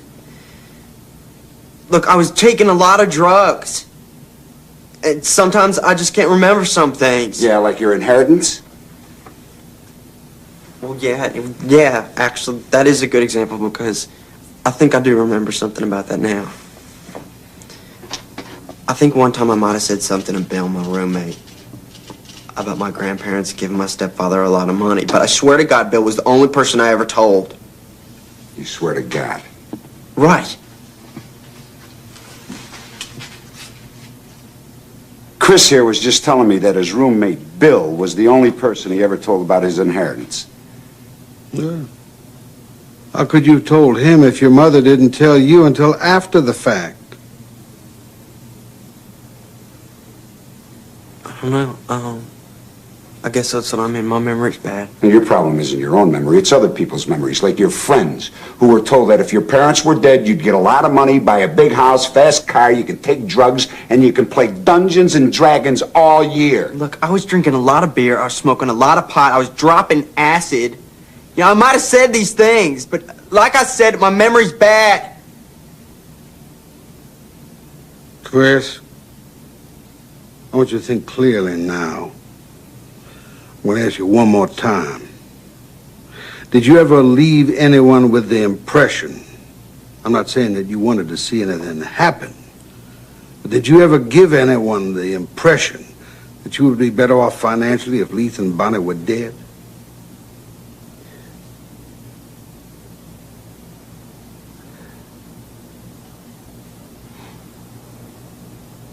I think it's possible that I printed that word. Lawson. I think it's possible I printed that on the map. And I think it was Moog who drew that map. I think he was drawing it for a new Dungeons and Dragons scenario we were working out, and I might have printed it on it then. When is it possible that you could have done this? I don't know, about 8 or 9 days before. About 8 or 9 days before what? You know what before? You listen to me, you stupid little ass. Do you think I'm swallowing any of this crap? Now, maybe you can shovel the stuff out to the others, but I am not a nice guy, and I am not buying one lousy, stinking, lying word of this. Now, Upchurch used that map to find your house, to kill your stepfather, to try to kill your mother, so that you can inherit a couple $1 million. He was only supposed to steal a few things! He was only supposed to steal a few things! He was only supposed to steal a few things.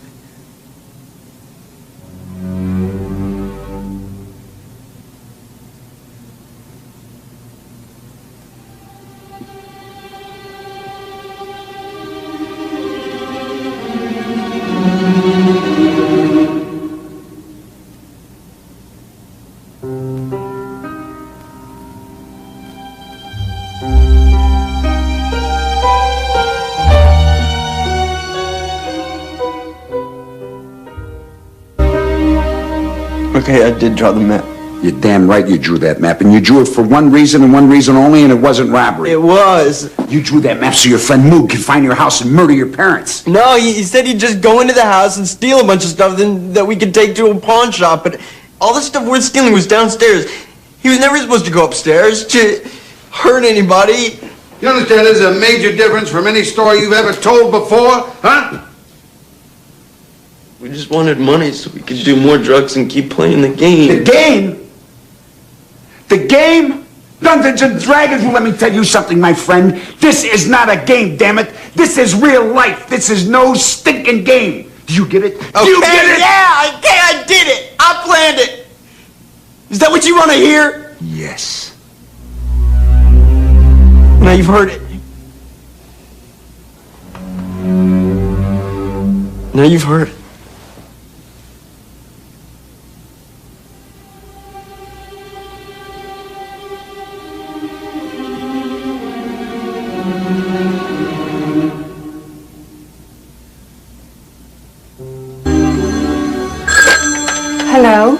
Bonnie, this is Bill Osteen.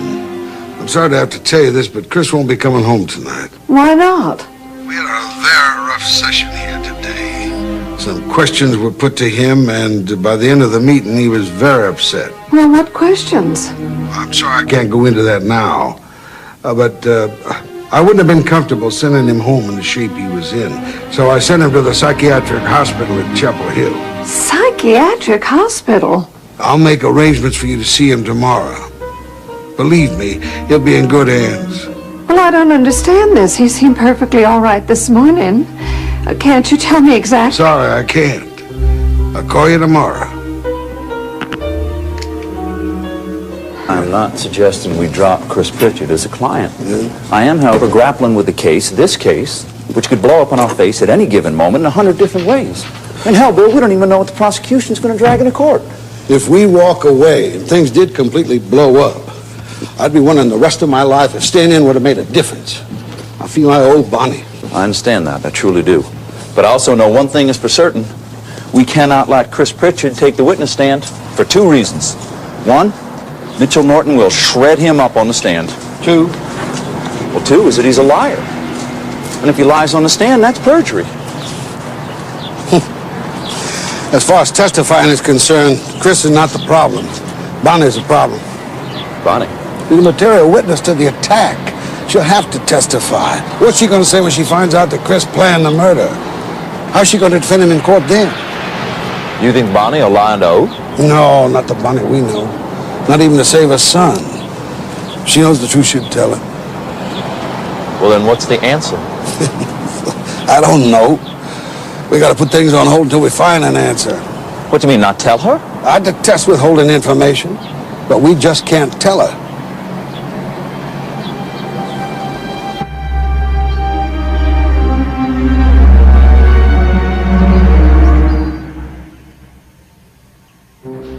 That's the only stipulation, Chris. The only one. You are not to speak to your mother of anything that happened that weekend. Do you understand? You're not to tell her anything. If you do, there's no way we can help you. Chris! Yeah, I understand.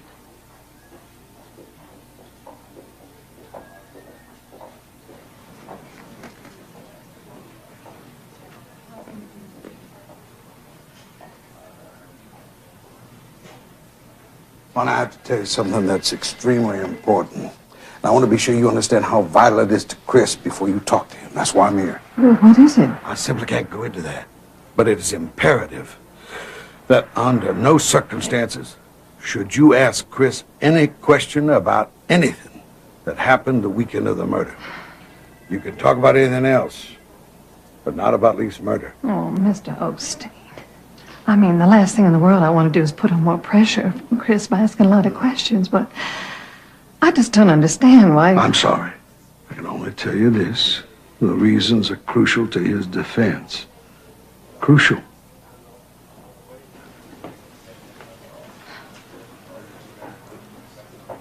Hi, darling.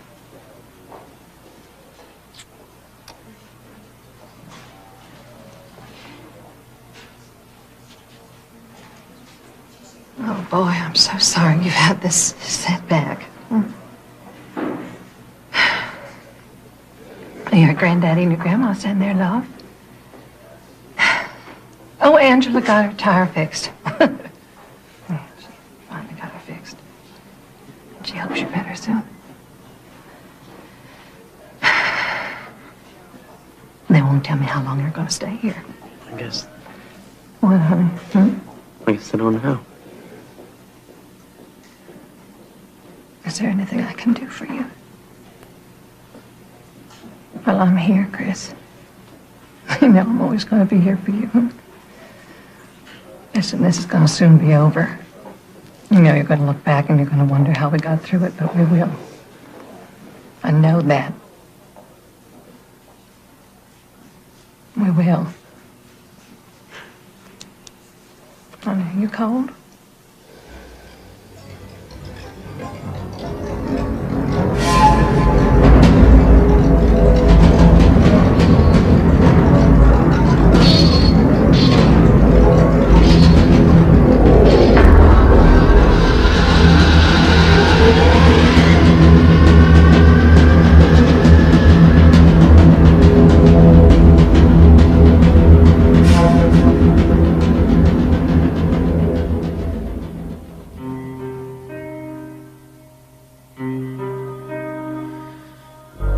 want me to say? I'm simply trying to understand, Chris. You say you didn't really hate your stepfather. What did you feel? It wasn't that simple.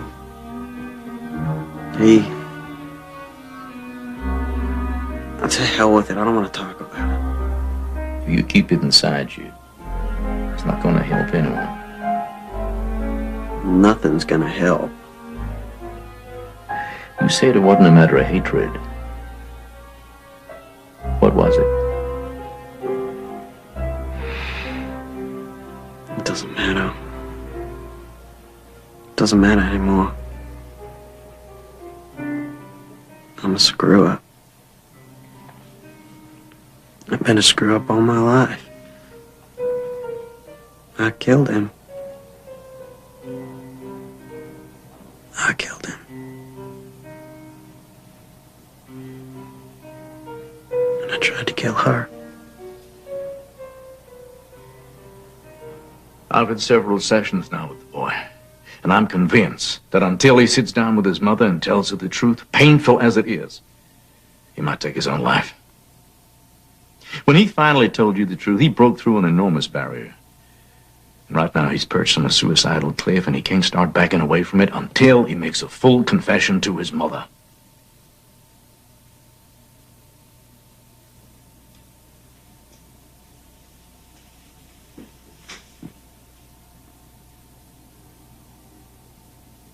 I can't let him.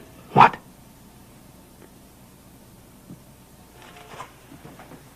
If I let that happen, his mother will be forced to testify against him in court. Mr. Osteen, I have to make this clear to you.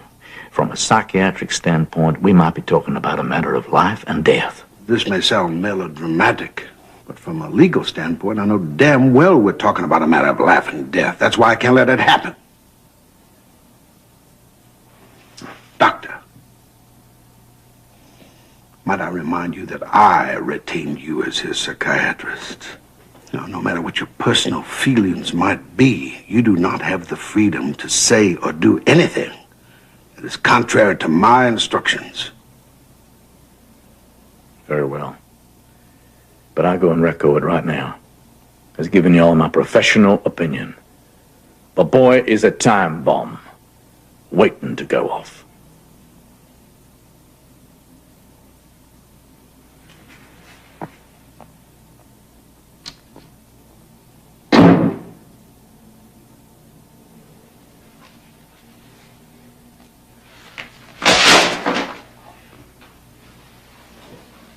How did he look this time? Thin as a rail. Pale, drawn. Well, what do the doctors say? I mean, don't they tell you anything? Dr. Royal is the one who had him, committed. He's obviously worried about Chris. He just can't seem to pin him down on exactly what the matter is.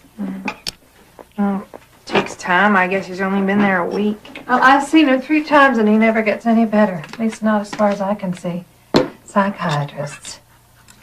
I think he'd be better off here at home. Saturday when I get off work, I'll go with you. Well, that would do him good. He'd be happy to see you. I'll take him some cookies. I'll bake him some apple turnovers, huh? Hello. Yes? Really? Well, when? Well, yes, I will be here. Wonderful. Good. Thank you. That was the hospital. They are letting Chris out tomorrow. Can you believe it? Angela, he's coming home. He's coming home.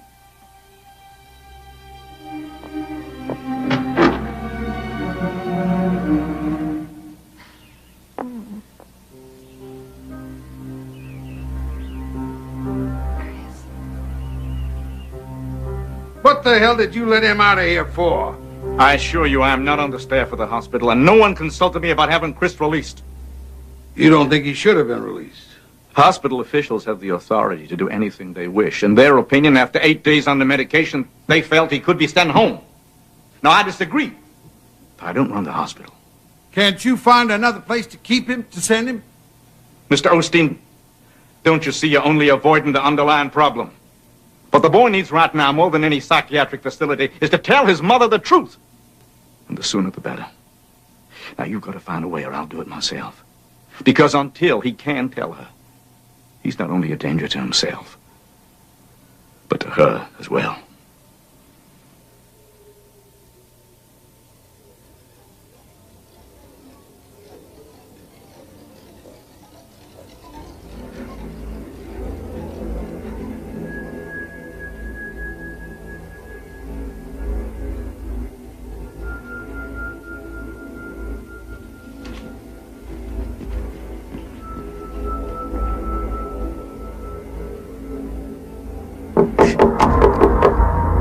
Chris, dinner's ready.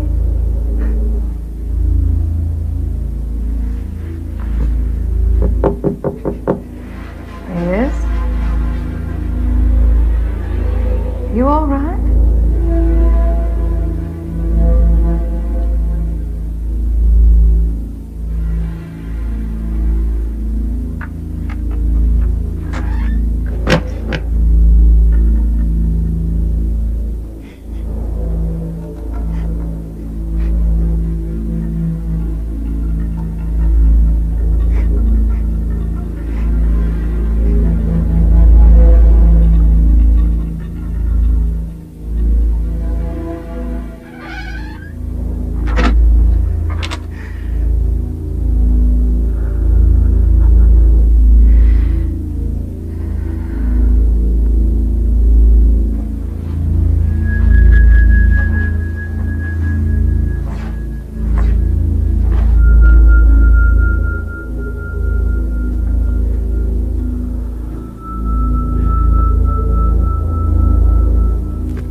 Oh, Chris. What's wrong, honey? What's the matter? Did you talk to Dr. Royal today?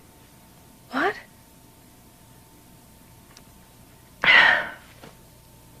Yes.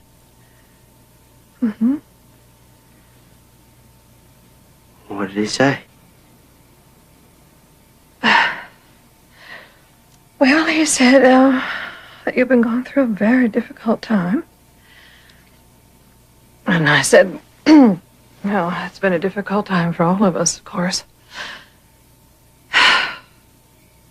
Only the police would just come out and tell us what they know.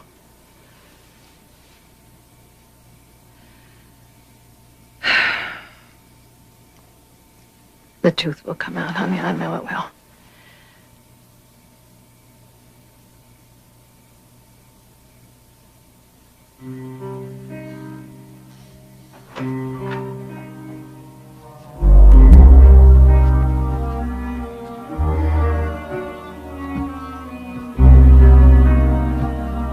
Everything I say, everything I do, everything I talk about is lies. And she doesn't know. It's all lies. Your lawyers. They don't live with their lying to work every day. What the hell difference does it make? I'll get the death penalty anyway. Or I go on living like this. I won't wait for them to do it when I can do it myself right now. At least it would spare my mother a lot more agony. You've got to do something or I'll do it myself. Chris, just a moment. Just calm down. It's been arranged. What? Mr. Osteen has arranged for you to meet your mother and your sister in his office this evening. What for? To let them know the truth. Well, I'd like to know what this is all about. Of course. Buddy, I'm afraid this is not going to be very easy for you. We made our own investigation. We checked it out, and there's no question in our mind. Chris brought about what happened to you that night. Oh, no, I don't believe that. I didn't expect you would, but I had to inform you before the pretrial hearing begins. Tell me what you found. Much as I regret it, and believe me, I do, we are not yet in a position to share our findings. What? You lay this bomb on me and you can't even tell me what it is? To do so would create a tremendous problem in our defense of Chris. I've taken my word for it. Oh, yes, your word, the word of the police, the word of the lawyers, the word of everybody but Chris himself, huh? It's ridiculous. He admits now that he was involved. You hear me? He was involved. He wants you to know that. It's important to him for you to know that. He needs to hear what you have to say. He needs your support if you feel you can give it. But it's still imperative that you not discuss any events surrounding the murder. It's ridiculous. Can we depend on that? It's absurd. I said, can we depend on that? I just don't understand why. I'm asking you for a guarantee on that. All right. Good. Good. Let's go.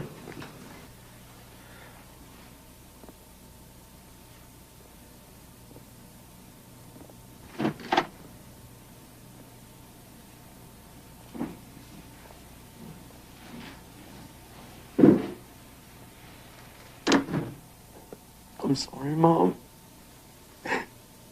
I'm so sorry.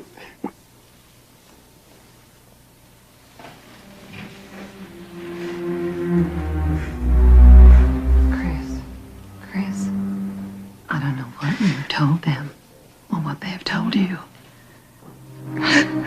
Maybe through some dismay, through some awful mistake or misunderstanding. You know, you might have said something that someone else took and used to his own ends. Something that unintentionally brought about what happened that night. I know that you are innocent, you know, of whatever it is that they're talking about. They haven't even said, they don't even know one fact. They don't have one fact worth a damn. But listen, I am here for you. You keep that in mind. I love you. It's all right. It's all right.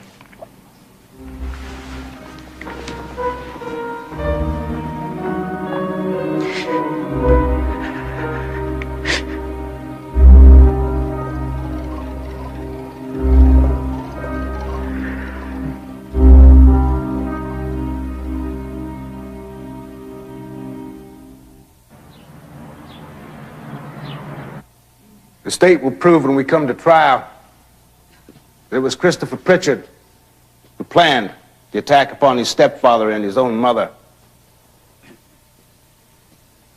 That it was James Upchurch who committed the murder of Leith Von Stein and the brutal attack upon Bonnie Von Stein. That it was Neil Henderson who drove the car to the scene of the murder. Together and in consort, they willingly planned and executed this brutal crime.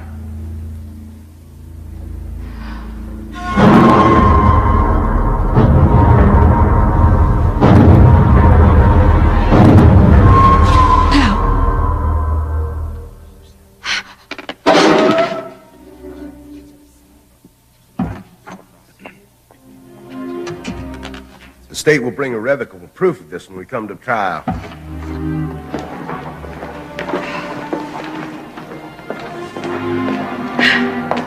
Miss Von is something wrong? It was him. It was Henderson. What about him? It was him I saw in my bedroom that night he killed Leith. Miss Von Stein, I don't mean to be disrespectful, but I'm afraid you must be mistaken. See, Neil Henderson simply drove the car that night. Upchurch is the one who came into your house. No. We have got Henderson's confession. Of course he confessed. If all he did was drive the car, then he could blame everybody else. Mr. Mr. Fosberg, I swear to you, it was Henderson I saw that night, not Upchurch. Henderson. I don't like it. I don't like it one bit. What? What's going on with Chris right now?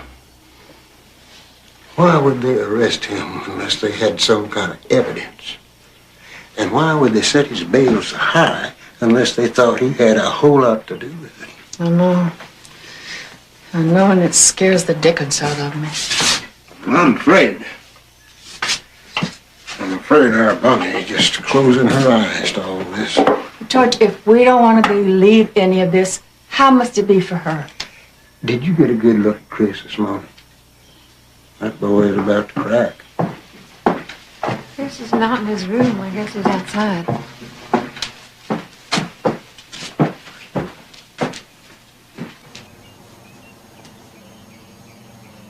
Oh, Bonnie, I've been thinking about you and your mama going off to find a motel to stay in during the trial. Oh, we won't be long, Daddy. Oh, well, Elizabeth City's quite a ways. Maybe I better go with you. We'll be perfectly all right. You know, and you got your work here. And once we find something, we'll come right back. Are you sure? You absolutely sure? We'll be fine. Well, just so you know, Bonnie, I don't care how long that trial takes. From the first day to the last day, your mama and I are going to be right there for you. I know, Daddy. And Chris and I, we love you for it. You and Mama, I don't know what we'd do without both of you. Ah, my precious girl. Yeah. Chris?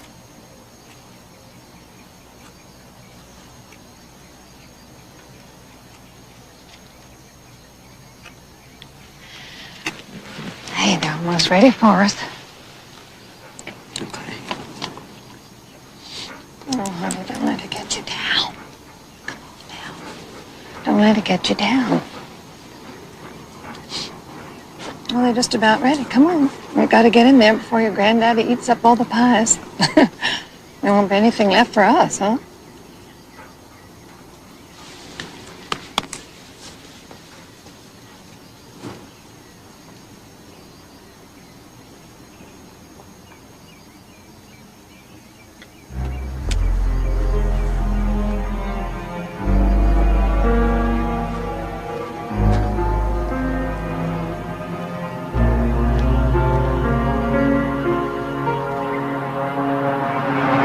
I'm sure your daddy's gonna like the motel just fine. It's comfortable, and it's close to the courthouse. This hadn't been easy on the two of you either, huh? Oh, darling. We haven't lived all this time together without a few ups and downs. Sometimes the downs get so piled up, you wonder how you'll ever get around them. But, of course, with somebody like your daddy at your side, it's different.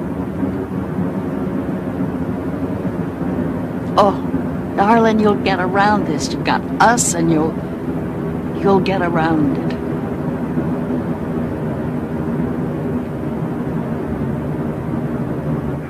Good heavens, what are those cars? The one in front is Kitty's, and that van is Ramona's. Looks like a family gathering. Oh, dear God. What is it? You don't suppose anything has happened to Chris?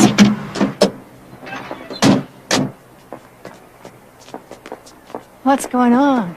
Come on inside and I'll tell you. Is it Chris? It's not Chris. Well, where's Daddy? He's back in the woods this afternoon. Behind the house, cutting down a dead tree. He was underneath it when it fell. He's dead. Oh.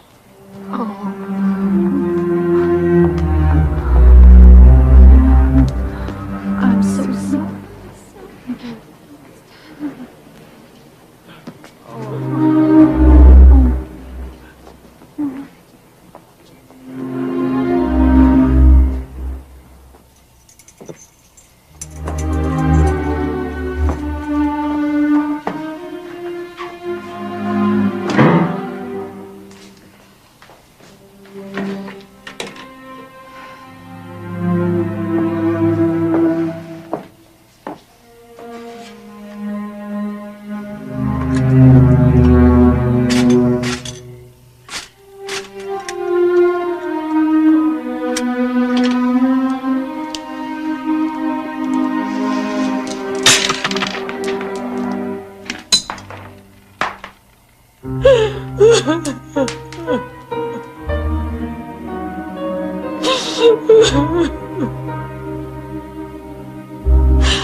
can't go for it. I talked to Dr. Royal last night about a possible insanity plea, but it doesn't seem like a viable option since there is no mental illness. On the other hand, mind you, Royal will not rule out that Chris might kill again. What's the matter, Bill? That isn't the eminent district attorney, Mr. Norton. And his associate, Keith Mason. Mm-hmm. What do you say we do a little probing? Probing, Bill? Yeah. See if we might not wangle ourselves into something. You thinking maybe a plea bargain, Bill? Do you think these boys go for a plea bargain when they got Neil Henderson in their back pocket? Watch this. All right. Gentlemen, what kind of prosecutions are you two cooking up today? Well, we don't have to cook them up, Bill. They come to us. What? Take your client, Christopher Pritchard, for instance. Boy's guilty of sin. As detestable young man as I've ever seen. Murderous, skinny little wimp. You know something, Mitchell, that's funny. I do believe you have put your finger right on it. The wimp part, that is. In fact, he is such a wimp that the only part he could have played in this whole thing probably was just an inadvertent one. Oh, no question. The people carried this thing out. They weren't wimps. No. Maybe we ought to sit down together, and maybe we might have something to talk about. Oh, really? Like what?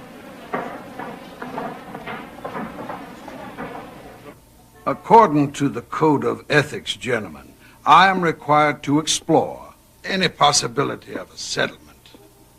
Not that we've talked to our client about this. I'm simply asking, what would your attitude be? Well, certainly as public official, I have a duty to consider any and all alternatives that might be suggested in good faith.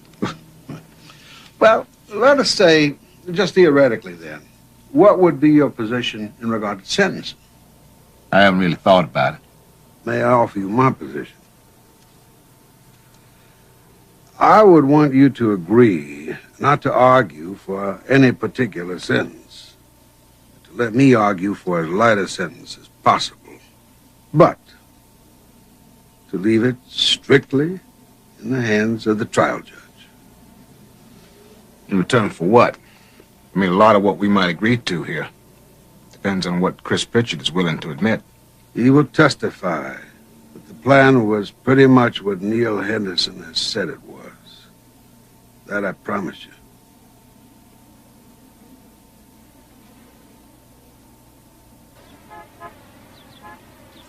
I'm sorry about your father. Thank you. Mr. Osteen, I appreciate the lunch, but somehow I feel you didn't invite me here just to be sociable. No. No, I think I'll have to say that something urgent, something more pivotal has finally come about. Something more than suspicious? Yesterday, we made an arrangement with the prosecuting attorney. If Chris changes his plea to guilty and promises to testify truthfully, he might receive a far lesser sentence. Well, wait a minute. What do you mean? What do you mean guilty? I mean, why would he do that? How could you even consider something like that? Bonnie, there are a lot of factors involved here. Oh, yeah. There are always hundreds of factors, but there are never any facts. Chris has already agreed to it. The charge of first-degree murder will be withdrawn. No. All right. You want the truth. You want the facts. Well, the time has come. Both for you and for Angela. I'm just sorry we couldn't tell you before. Tell me what?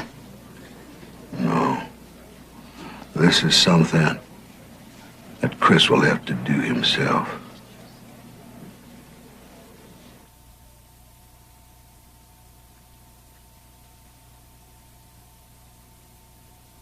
Go ahead.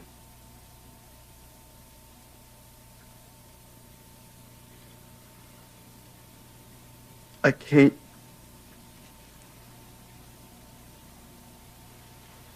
You're not going to leave this room until you've told them.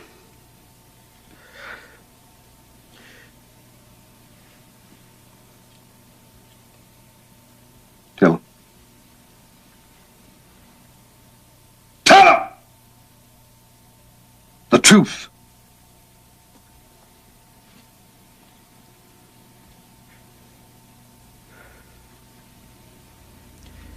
It was the summer session. The first week. That's when I met him. Upchurch in Henderson. There was a poster on the bulletin board that wanted to play us for a Dungeons and Dragons game. You played before, right? Yeah, in high school. Yeah, what's your schedule? Huh? This isn't a casual once-in-a-while thing, man. How tough is your school schedule? I've got time. I can handle it. We took the game into a different realm. We used to go down to the steam tunnels and make up these duels. It wasn't like anything else. You're in another place, another time, and yet everything's real. Everything is points. Experience points. That's what you're out for. But with Moog, we made up our own rules. We had points for everything. All right, 5,000 points. You bang on the table and shout, "Serving Winch, bring us more ale!"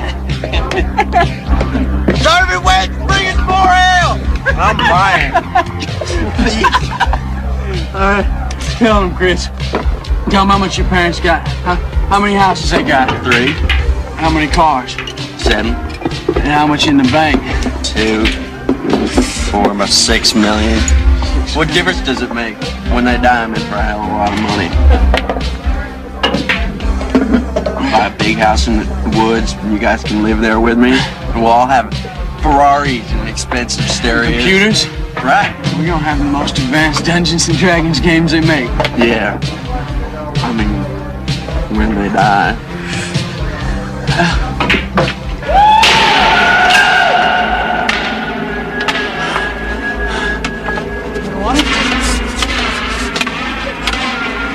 Come on.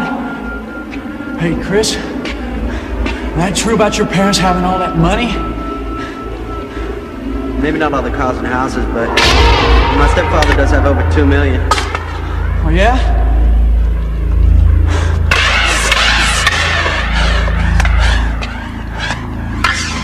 Move. What do you think, Pastor? Yeah. I heard of guys killing their fathers before. But you better not believe in God. Make a hell of a lot of points, wouldn't it? It's the ultimate.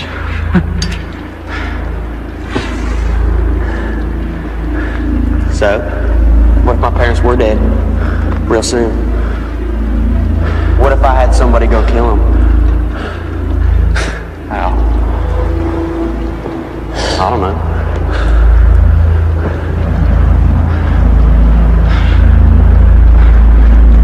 Maybe a fire. No, arson. You put drugs in their food and then you set the house on fire.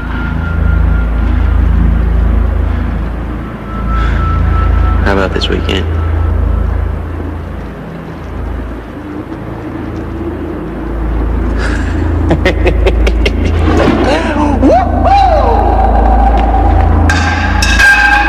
Then, Moog got me some sleeping powder for the barbecue.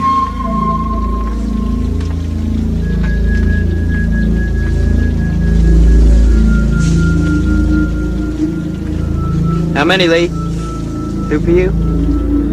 2's fine.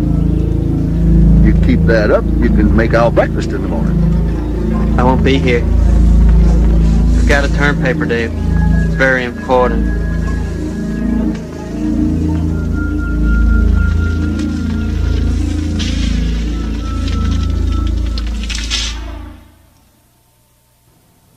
And after the barbecue on Saturday, I met Moog by this bridge where he was waiting for me.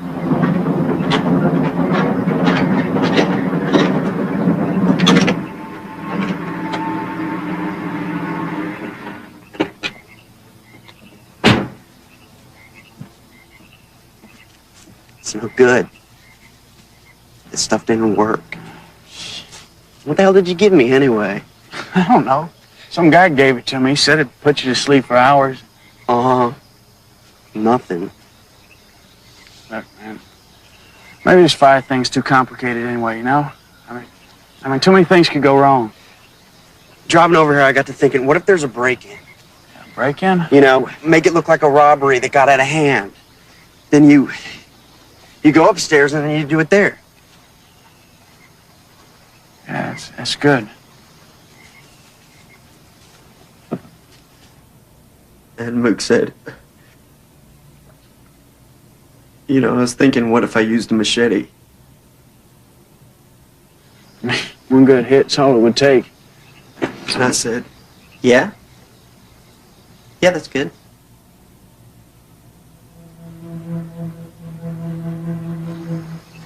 Chris, what about Angela? Angela? What if she wakes up? What if she hears me?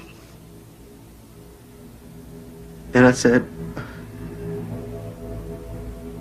I guess.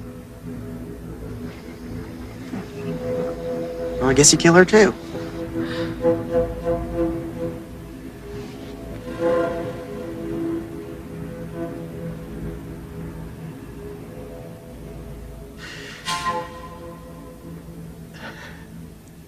The next morning, Mook laid out the plan.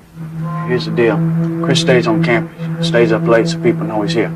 That's where you come in. You drive the car. My car. You're not driving?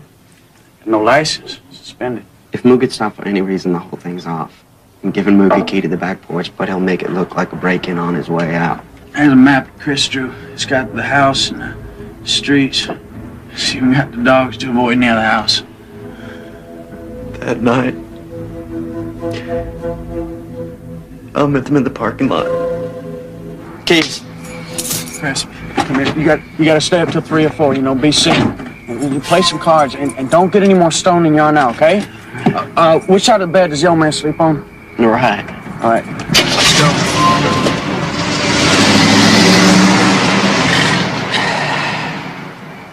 And then they drove off.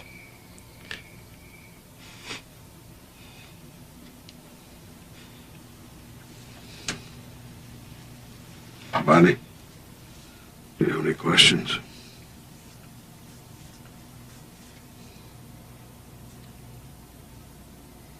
Angela?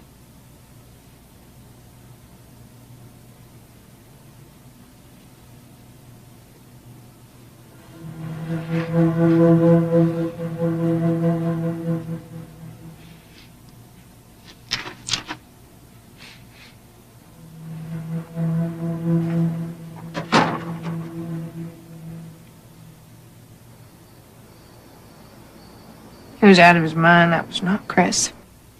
None of this would have happened if it weren't for the drugs.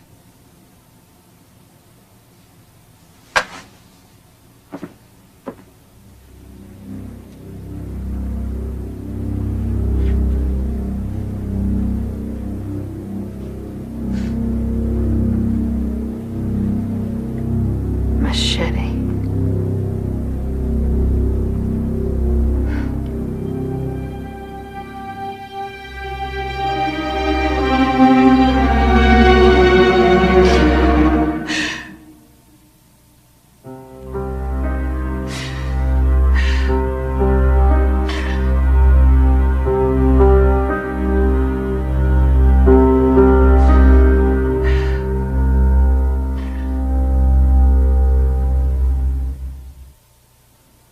Have you discussed the case fully with your attorneys?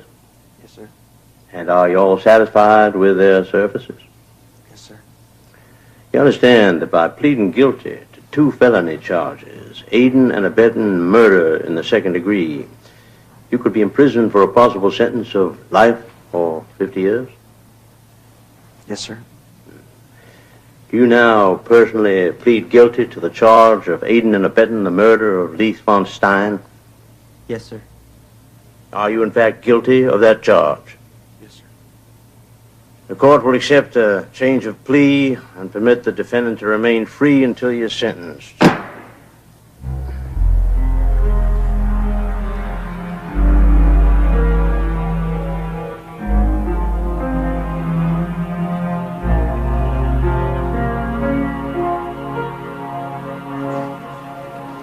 Bill? Can I speak with you for a moment? Sure. Seems that we're on the same side now. I think you'll agree we're gonna need all the ammunition we can get to Vic Upchurch. I've already given you Chris. What about his mother? What about it? Well, you say she's not sure that it was Upchurch that saw in the bedroom that night. So? That's gonna be very damaging to us when she testifies in court. And she's got to testify, Bill. She's a material witness. Now, how do I convince her she might be wrong? After all, I am the prosecutor who went after her son. Well, but she's not all that fond of me either. Why don't you speak to her lawyer, Wade Smith? If she trusts anyone, it's Wade. Frankly, I don't care to hear anything Mr. Norton has to say to me. Well, keep in mind, Bonnie, at least, that he is prosecuting the person that actually murdered your husband. It hasn't been proven yet. Well, according to your own son, it was Upchurch. My son has a great deal to answer for, but one thing is certain. He wasn't there when it happened. He doesn't know who was in that bedroom. He may have seen Upchurch and Henderson leave the university, but he doesn't know what happened later. Well, could we just, could you just go back over it with me for a moment? Perhaps it just might help to clarify it in some way. Go over what? Well, first of all, you were sound asleep when you first heard Leith cry out. Is that right? Yes. Then when you woke up, what did you see? Well, nothing at first. I heard someone in the room. There's something moving toward me.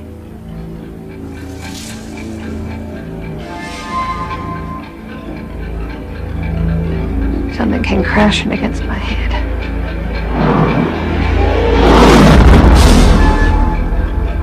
And then I could see just a dark form, a neck so thick, so heavy, as though his head just went right to his shoulders.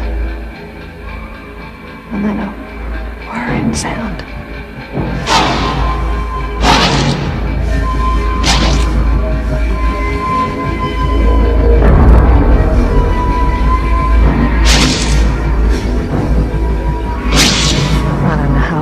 Lying there. And then I heard the door close. Softly. That was so strange. And then I heard Leith. He was still breathing. I touched him in the darkness. There was blood everywhere. Well, when you saw this form, you were lying on the floor? Oh, yes. Well, could you just, could we try that here? Now, I know how difficult this must be, but if you could just lie down on the carpet here, just for a moment. Could you do that? Like I was that night. As close as you can. Okay. And could you take off your glasses? Yeah. Now, what would it take to make me look like the person in your bedroom that night? Much, much heavier. And, less neck. Now? No, you still don't look like him. All right, well, let me try something else now. All right. How about now? That might be a little closer.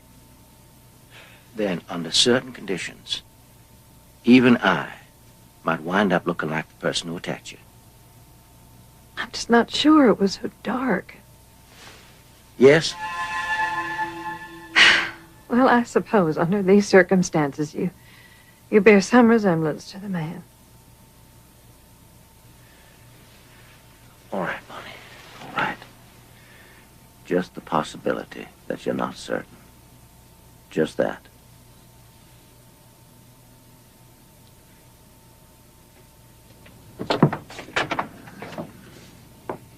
Hello? I believe you've met Mr. Mason, Mr. Young. Oh, yes, Mr. Young, and I have been acquainted for many months. We've had our differences. Just doing my job, Bonnie. Oh, yes, well, all of you, you're just doing your job. What do you want now? I'm here to help the district attorney in any way I can. Well, you have my son's confession. What more do you want? As I understand it, Bonnie, you will testify in court that you cannot positively identify your attacker.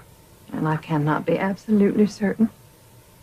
I'll also be asking you questions about your son's relationship with your husband. how they had violent quarrels on many occasions. That's not true. Bonnie, we have testimony from Chris that... What are you trying to do? Oh, I see. You want to make it appear as though they hated each other, huh? They did not hate each other. Your husband is dead. They did not hate each other. Bonnie, if you defend your son in court, the jury will wonder who benefited most from Leith's death. I don't know what you're talking about. Benefited the most. How about who suffered the most, hmm? You sound like a mother instead of a victim. Well, unfortunately, I'm both, aren't I? Would you like to know that my first perception of this case was to bring charges against you? You were there in the house, and you inherited all your husband's money. You had the strongest motivation of them all. And now, after all this time, you still think that? No. Not you. But what about Angela? Angela? She was there, claiming she never heard a thing. And next to her bed is a glass of ice water with ice still in the glass when she was supposed to have gone to bed hours before.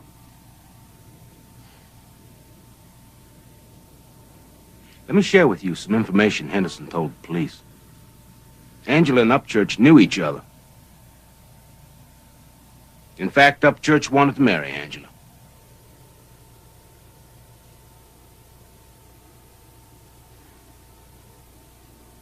It's not enough, huh? What's that? It isn't enough that you have my son. Now you want my daughter. Are you finished?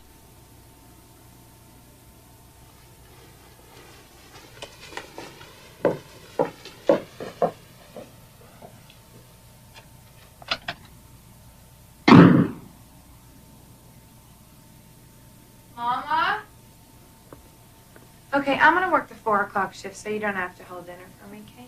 Angela, can I ask you something? What? Come and sit down. Did you ever know Moog?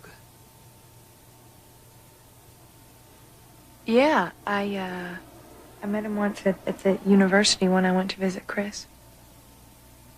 That's all. Well, he, didn't, strike me as a violent type person. I just can't see him hurting anybody. There's something that Chris told us. He said he gave Moog the key to the back porch. But Chris didn't have the key to the new back porch, so they must have given him the old one. What's the difference?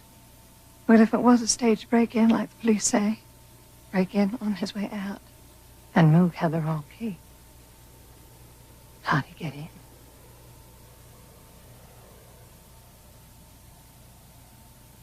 I don't know.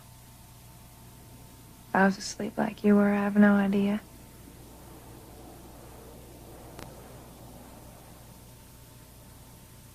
I'm gonna go.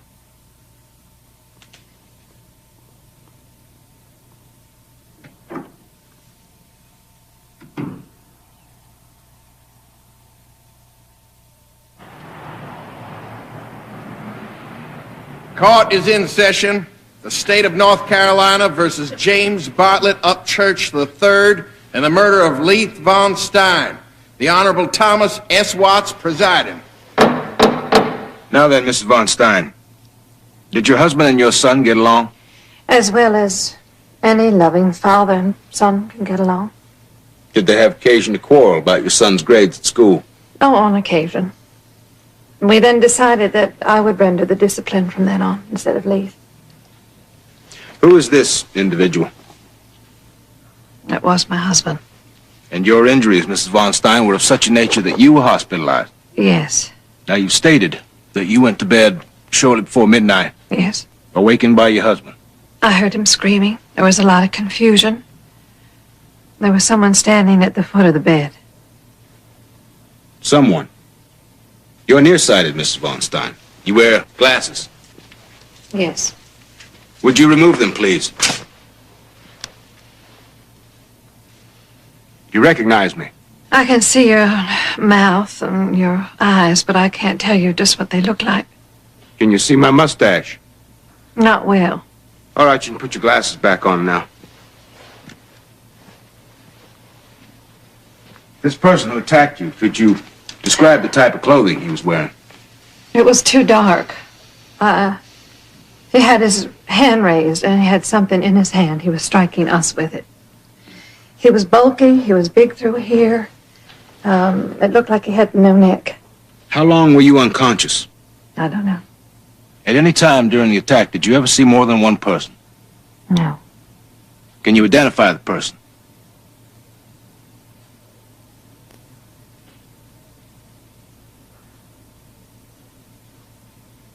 No. No more questions. Your witness.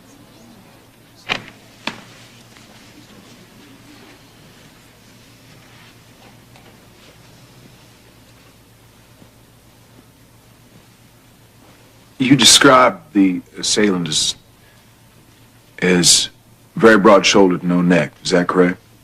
Yes. Can you tell us the first time that you saw Mr. Henderson? At the Beaufort County courtroom at the pre-trial hearing. That was the first time in broad daylight. Yes. Can you describe for us any feelings of recognition that you had at the time? Objection! The witness will answer the question. I didn't recognize Mr. Henderson. I recognized that he had a shape that frightened me. I was upset to the point that I had to leave the courtroom. Were you frightened the first time that you saw Mr. Upchurch? No. Mrs. Von Stein, do the physical features of Mr. Upchurch match the silhouette that you saw in your bedroom? In the conditions that I have seen him? No. Your daughter's radio in the next room was playing that evening, and it bothered you, and you got up and you had to shut the door. Yes. Now, you stated that your husband screamed at least 15 times at the top of his lungs? Yes. With Angela next door. Now, is your bedroom door a hollow door? Yes, it is hollow.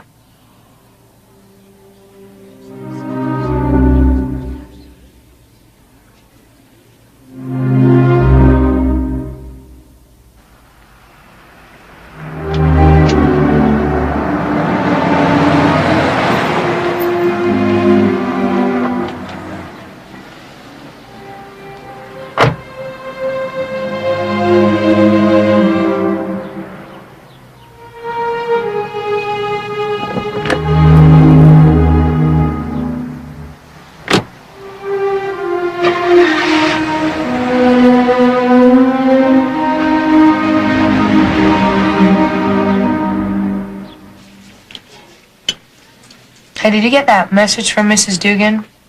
She said that the cats are doing just fine. Mm-hmm. Where's Chris? He's going over his testimony tomorrow, Mr. Osteen. Have you talked to him? No, I haven't talked to him in quite a while. How are you? After hearing what they had to say about you today. I wanted to get up and tell him that I sleep so soundly I couldn't hear a high school band if it were playing in the hallway. I'm not the one on trial, thank God.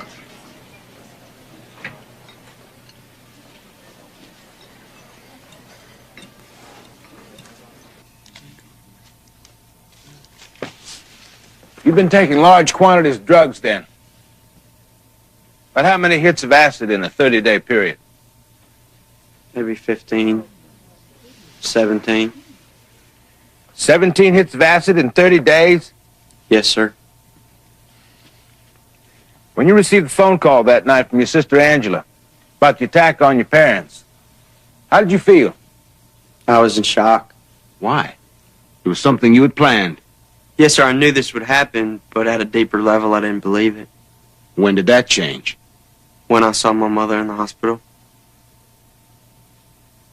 I had feelings of incredible remorse. I was so disgusted. Did you think about the police? Yes, sir. I thought about keeping away from them. I didn't want my mom to know what I had done. I'd lied to my family and friends. In this plan you had, did you talk about your sister Angela, too? Yes, sir, we did. And what was discussed at that time? She was to be murdered also. Was there any particular reason for that? No, sir, no particular reason. What, if anything, did you stand to gain by Angela's death?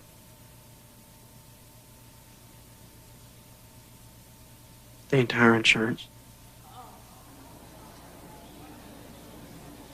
So in all your statements, you were lying, lying. Yes, sir. And you were well aware, weren't you, that Neil Henderson claimed that Mr. Upchurch did the killing? Yes, sir. And that if you were convicted of the murder, you stood a good chance of being put to death in the gas chamber.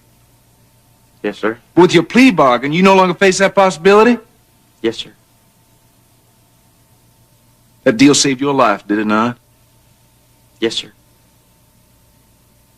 No more questions.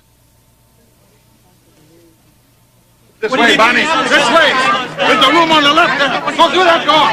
Ladies and gentlemen, please leave the ladies alone. They're going to a left today. We're trying to get them a little rusted up. Then they'll answer all of your questions. Back there.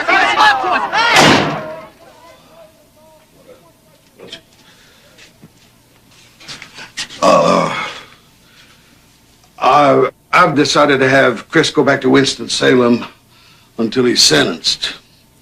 Too many reporters here, and I don't want him making a statement, especially since Neil Henderson's going to be testifying tomorrow. So, I guess you'll go back too? No, I intend to hear what Henderson has to say. Oh, Bonnie. You really want to listen to a description of just how he and Upchurch... Yes. You may not believe this, but I came here for Leith. I came here only for Leith. I intend to hear every detail, painful as it might be, that brought about his death. I want to know all there is to know.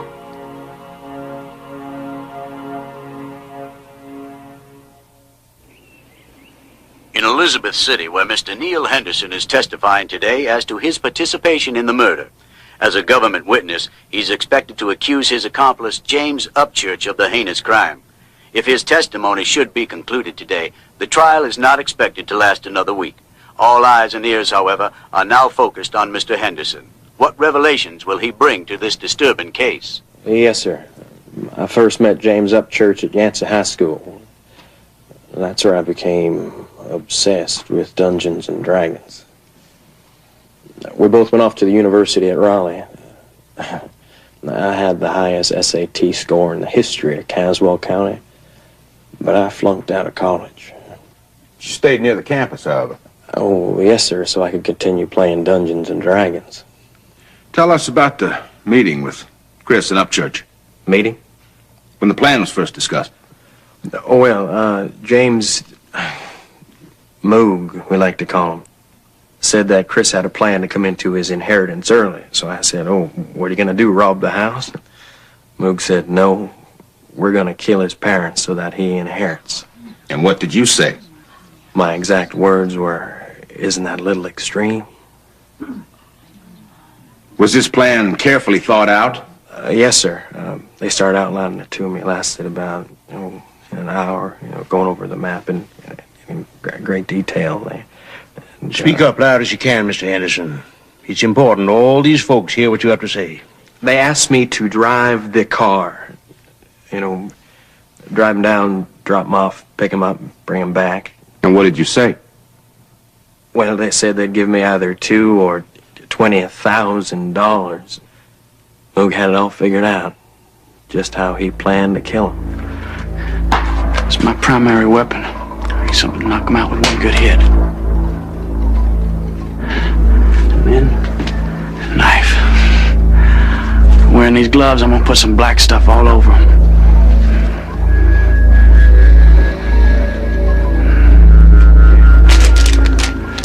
Keep the map, look it over. It was about 11:30 on Sunday night that we met in the parking lot by Chris's car.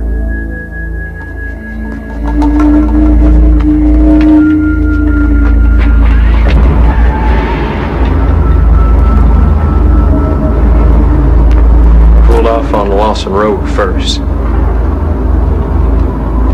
Moog wanted to see the area in front of the house. That's the place. What time is it? 2:30? We drove to a spot on a dark, narrow, dead-end road. All right. After you leave me off, you come right back to this point and wait for me, okay? Wait about half an hour. I'll come back and meet you at this point, okay? We drove down to a wooded lot behind the house.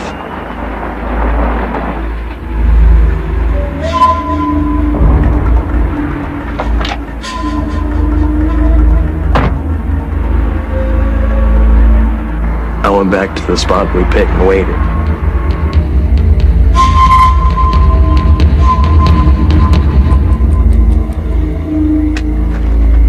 It was about half a mile across a wide field and through the woods to the Von Stein house. How long did you stay there? I'm not sure. It seemed like forever. I was supposed to wait until he came back, but I didn't. Why didn't you?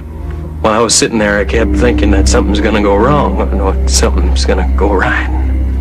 Either way, it wouldn't be very good. I was scared to death. So I decided not to wait for him any longer. I pulled out and went looking for him, but I didn't see any sign of him. So I drove off into another road nearby. Why didn't you go back to where you agreed to meet? Well, I figured he could see where I turned into. How long did you sit there? 10 minutes. Maybe more. Maybe less.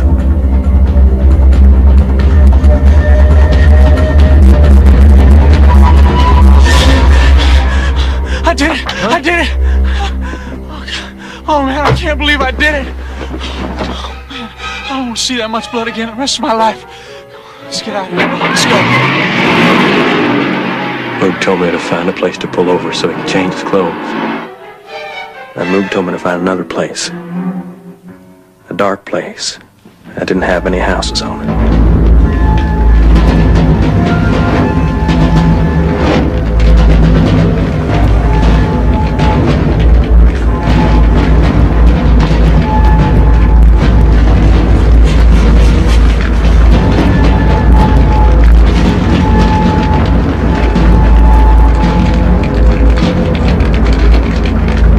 Back to Raleigh, I kept expecting to hear police sirens, but I didn't. Got back to the college campus. Left the car there where we had picked it up. And it was over. Done. Thank you, Mr. Henderson. I don't believe a word of it. Taking a look at the lawyer for Upchurch, I don't think he believes it either. Your witness.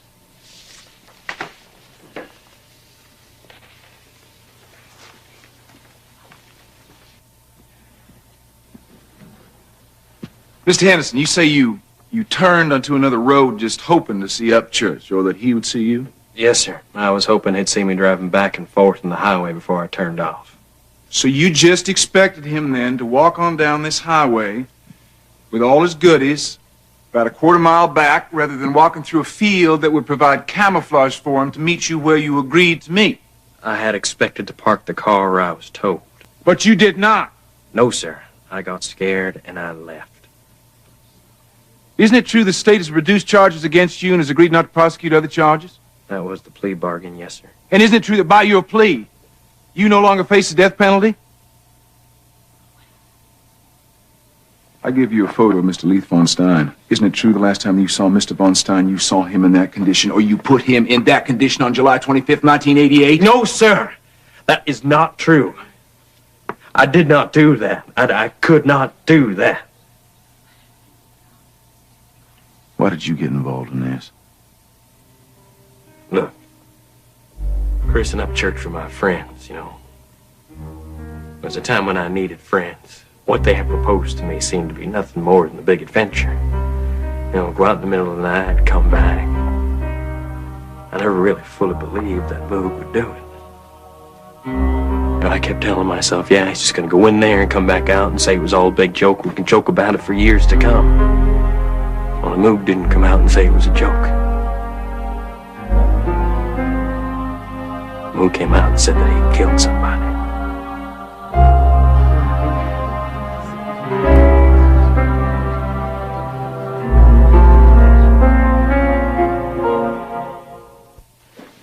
I don't believe a word Henderson says. His testimony doesn't make any sense. Why don't you give yourself a break?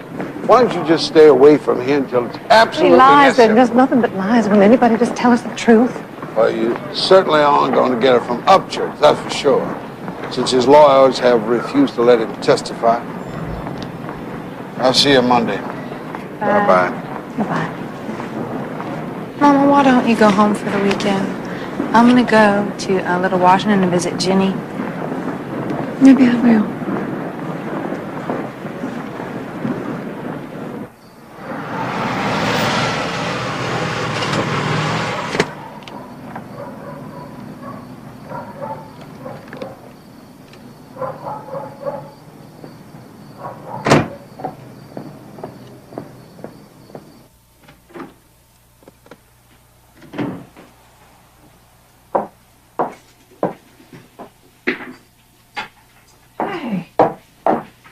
Doing here? What is going on?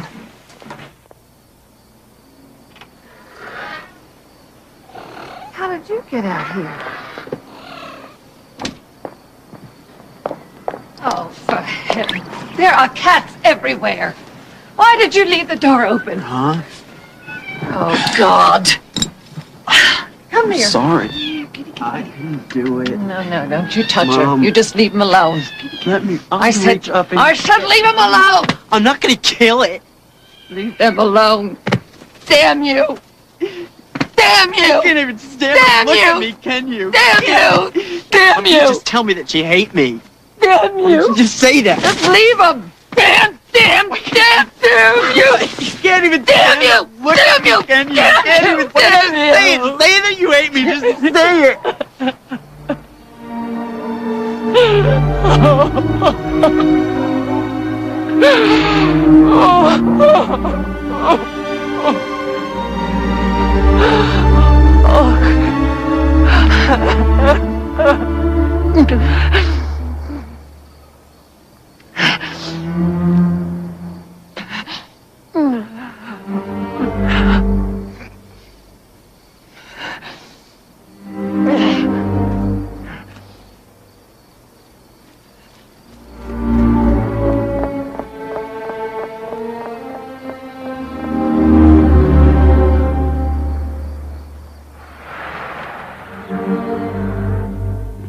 You, the jurors, you saw Neil Henderson standing before you here.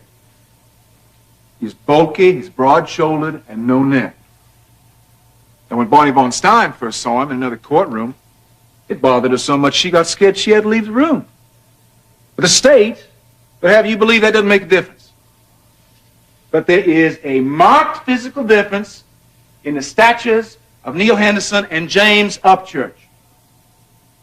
And the state would like you to believe that after Upchurch kills Mr. Von Stein, he just strolls out onto that highway under all the big street lights, blood all over him, and somehow finds the car. When he didn't know that Neil had moved it.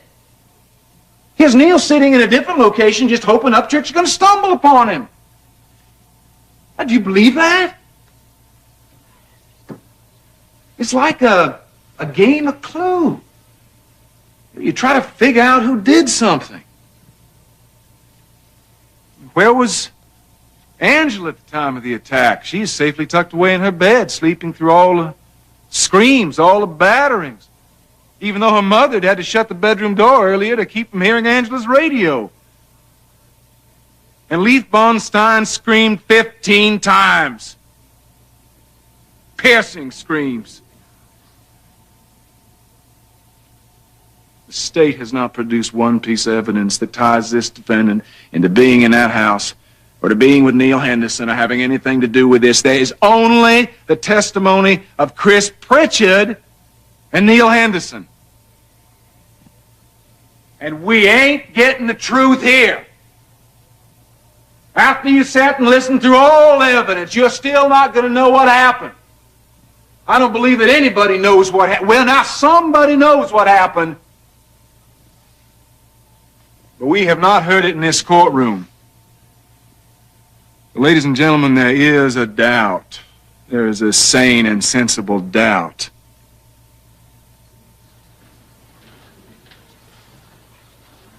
Doubt. You know, sometimes some lawyers want to put it in a wheelbarrow and push it around. Well, cases don't come in nice, neat little packages. People see and hear things very, very differently. And the only way you can get them to say exactly the same thing is to give them a script. Well, we didn't do that. There were no scripts.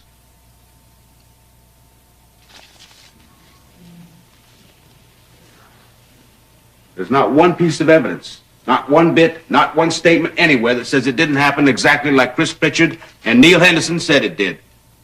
Some people believe in fate. But one thing that kept this investigation going was this map. The map drawn by Chris Pritchard. The map that led to the house. Now, I don't know if it was luck or fate or some other power that made it survive the fire. But look at it closely. Look at the burn marks on the map. Are you looking at the face of death? Or when you reverse it, are you looking at something more sinister?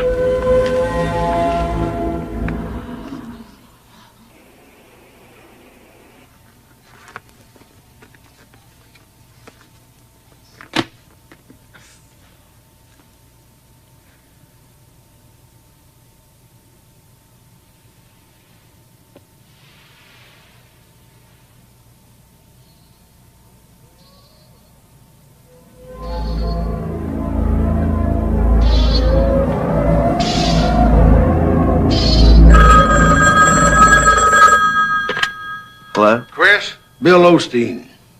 I thought you should know. Upchurch was found guilty by the jury. Yeah, I heard the verdict on the news. Now, the defense will be going all out to avoid a death sentence. I think you should get back here as soon as possible, just in case they make a quick decision.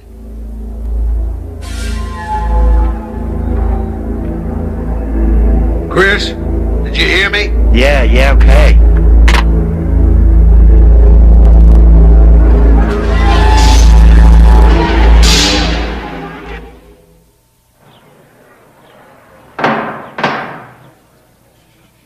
He looks like a choir boy, doesn't he? Well, don't be misled by his well-groomed appearance. This man took a baseball bat and crushed Leith Von Stein's head. Then he took a knife and sliced through his ribcage like you would cut up a chicken. Now, the only way you can be assured that he won't do it again is to impose the sentence of death.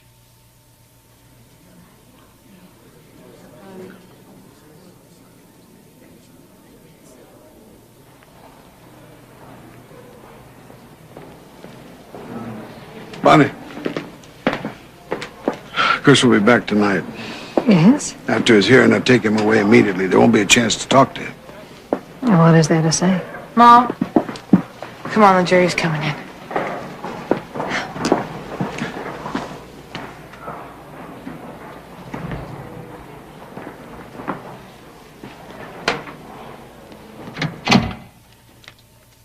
We, the jury, unanimously recommend that the defendant, James Bartlett Upchurch III, be sentenced to death.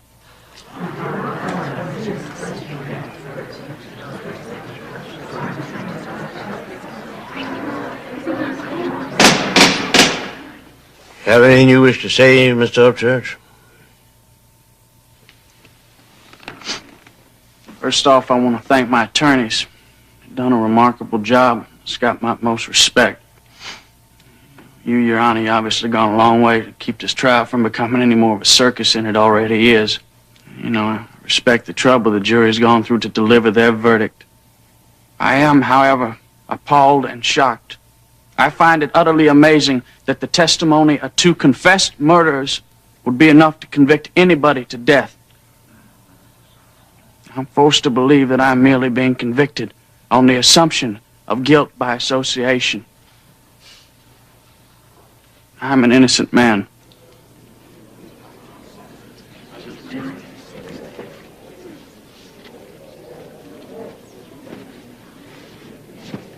The jury is now dismissed, and the court will hear testimony on the sentencing of Neil Henderson. Your Honor, Neil Henderson cooperated fully with investigators. He did everything he could to help. Anything they asked him to do, he did. Your Honor, we'd like you to take this into consideration when you make your decision. The court wishes to commend Mr. Henderson for his honesty and cooperation, without which this crime might never have been solved. The court sentences you to 40 years in prison with a recommendation for study release. Court is adjourned. Study release? It's a program that could possibly reduce his prison term. To what? We'll say maybe 5 years. Oh, no.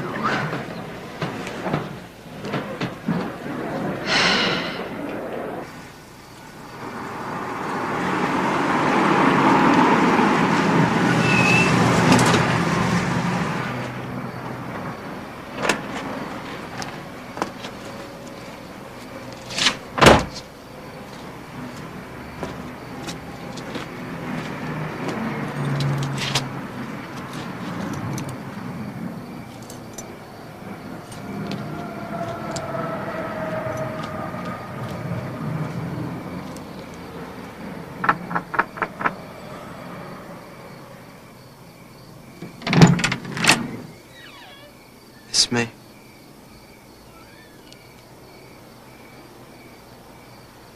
You will need your things.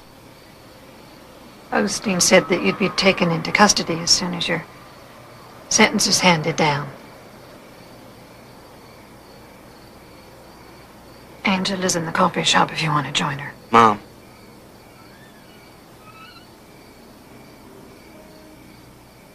There can never be any excuse for what I did. None, I know that. No demons possessed me. And no drugs alone can make me do what I did. But whatever happens to me, whatever happens to me now, can never be worse than the last year hell I've been living through. Did you really want to kill us? No. I just wanted you gone. Why? Because I felt if you were gone, that I couldn't disappoint you anymore.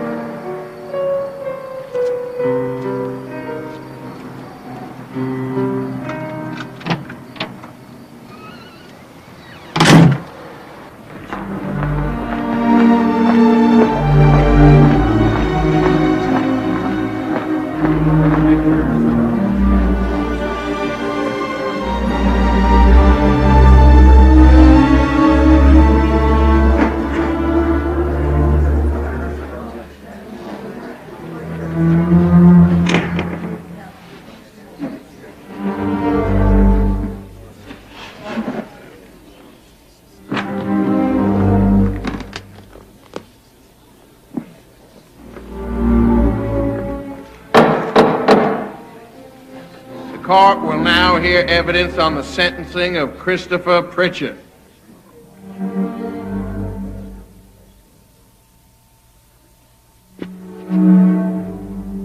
Your Honor, of the 3 people involved in this brutal, savage murder, Chris Pritchett is more guilty than the other 2.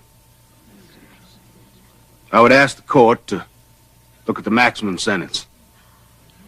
That wasn't the deal. Your Honor, nobody forced Upchurch and Henderson to do what they did. Nobody. Christopher Pritchard was not the inducement in this case. He simply was not. The real inducement in this case were the 3 Ds, Your Honor.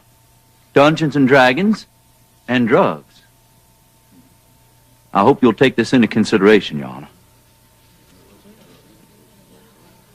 Do you have anything you wish to say, Mr. Pritchard? Yes, sir.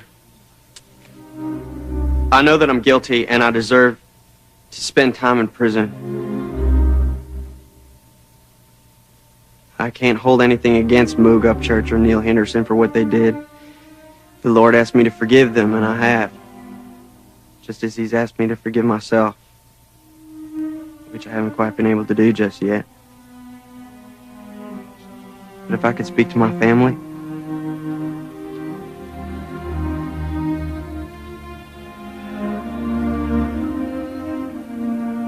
I want to thank them for being here. Even though I feel I don't deserve your support. And I want you to know that I love you.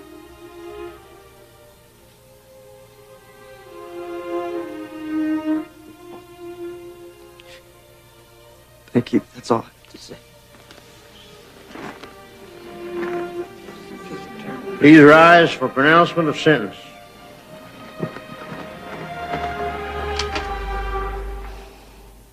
Mr. Pritchard, I believe you are now remorseful. I don't doubt it. I believe if you had it to do over again, if you could go back and undo those you have wronged, you would do so. But you can't. You must pay the consequences for those events which you have put into motion. The court sentences you to life imprisonment plus 20 years.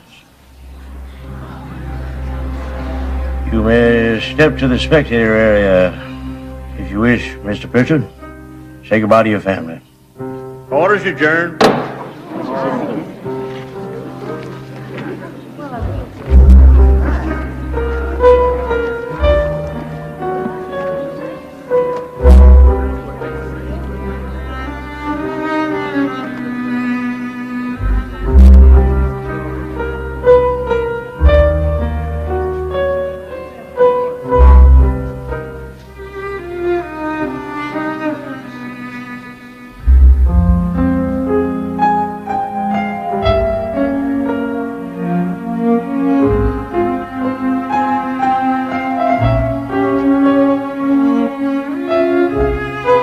I had one feeling going into the trial. I still have it now. That there are more things out there than we will ever find out. I never thought Bonnie was a part of this. I know a lot of money was involved, but I have a hard time thinking anybody would subject themselves to the kind of injuries she sustained. What if the knife had gone in deeper? I've covered more homicides by stabbing than I can count. And I can tell you that you never send in one person to kill 3. You can't expect to kill the second, much less the first, without waking the third. Moog had this thing about Angela, infatuated with her. He said he'd finally met a girl he'd like to marry. When Henderson confessed, he gave us Chris, and he gave us Upchurch. So if Angela had anything to do with it, don't you think he would have given us Angela too? The drugs, the Dungeons and Dragons, maybe they weren't responsible. But I'll tell you this, there wasn't a single 24-hour period when I wasn't drunk or stoned or tripping.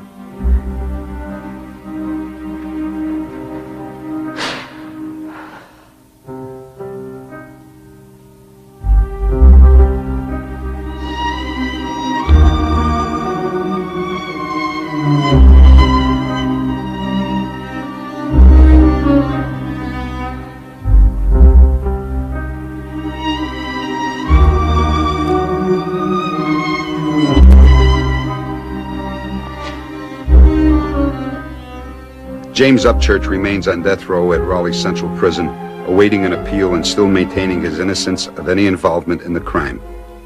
Neil Henderson is at the Hartnett County Correctional Institution in North Carolina under the Study Release Program. Christopher Pritchard is now at the Yadkinville Correctional Institution, a few miles from his mother's home in Winston-Salem. They continue to see each other on every visiting day.